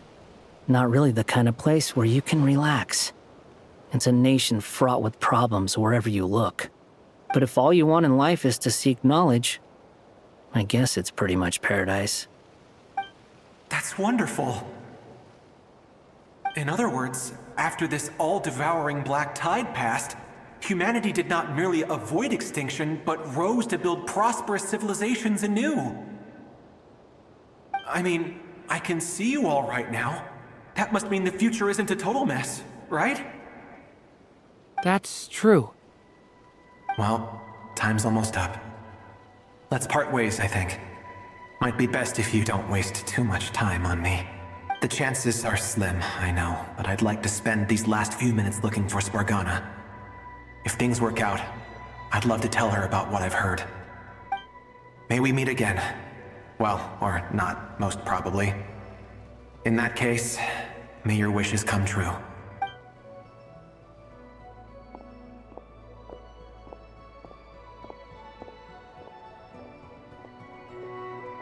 He's gone. In a few minutes, he will meet the end that was his to begin with. The ending of this tale did not change. But I believe that we've just made the most progress we have yet. May your wishes come true. If only it were so simple. Hat Guy, could I ask you a question? You've never talked about your past. It seems complicated, and it weighs heavily on you, too. Would you be willing to tell me about it? I mean, sometimes it's better to get things out in the open. Take that guy we try to help, for instance. At least he said goodbye with a smile, right? I know about Albedo's past. Our experiences are very similar, and he created me. As for you, you're my first friend, and you've witnessed every step I've taken. But by comparison, I know nothing about you. Either way, I mean, we're still best friends. But if I knew more about you, I might understand your thoughts a bit better. I've told you about myself. I'm a student at the academia. And what did you do before that? Prepared for the entrance exam? All right. If you really don't want to talk about it, I won't press you any further. I was a puppet built from the branches of a white tree, using technology left behind by the Conrian schools of mechanical engineering. A white tree? You mean an Irminsul tree? Yes. A branch of Irminsul that was once connected to the main tree. So you had a human creator too? Yeah. But my creator abandoned me after deciding that I was a failure. After that,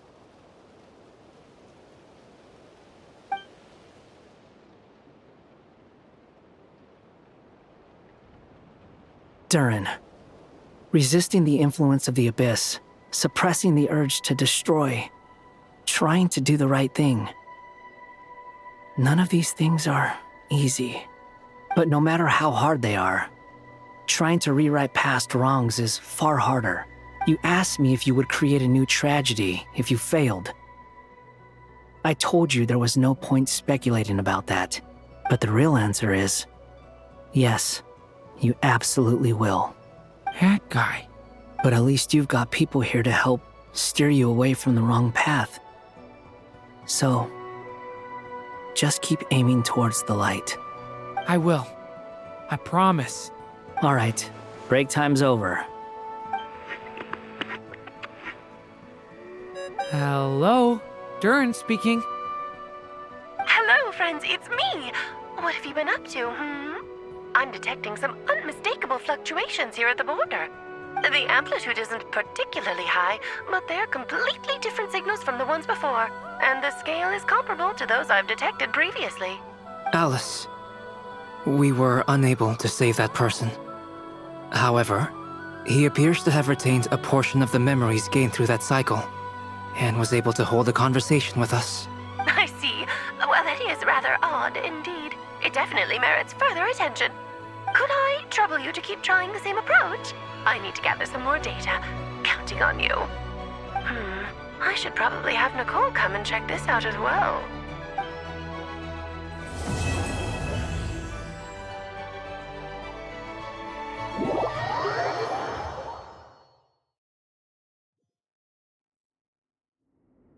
There you are.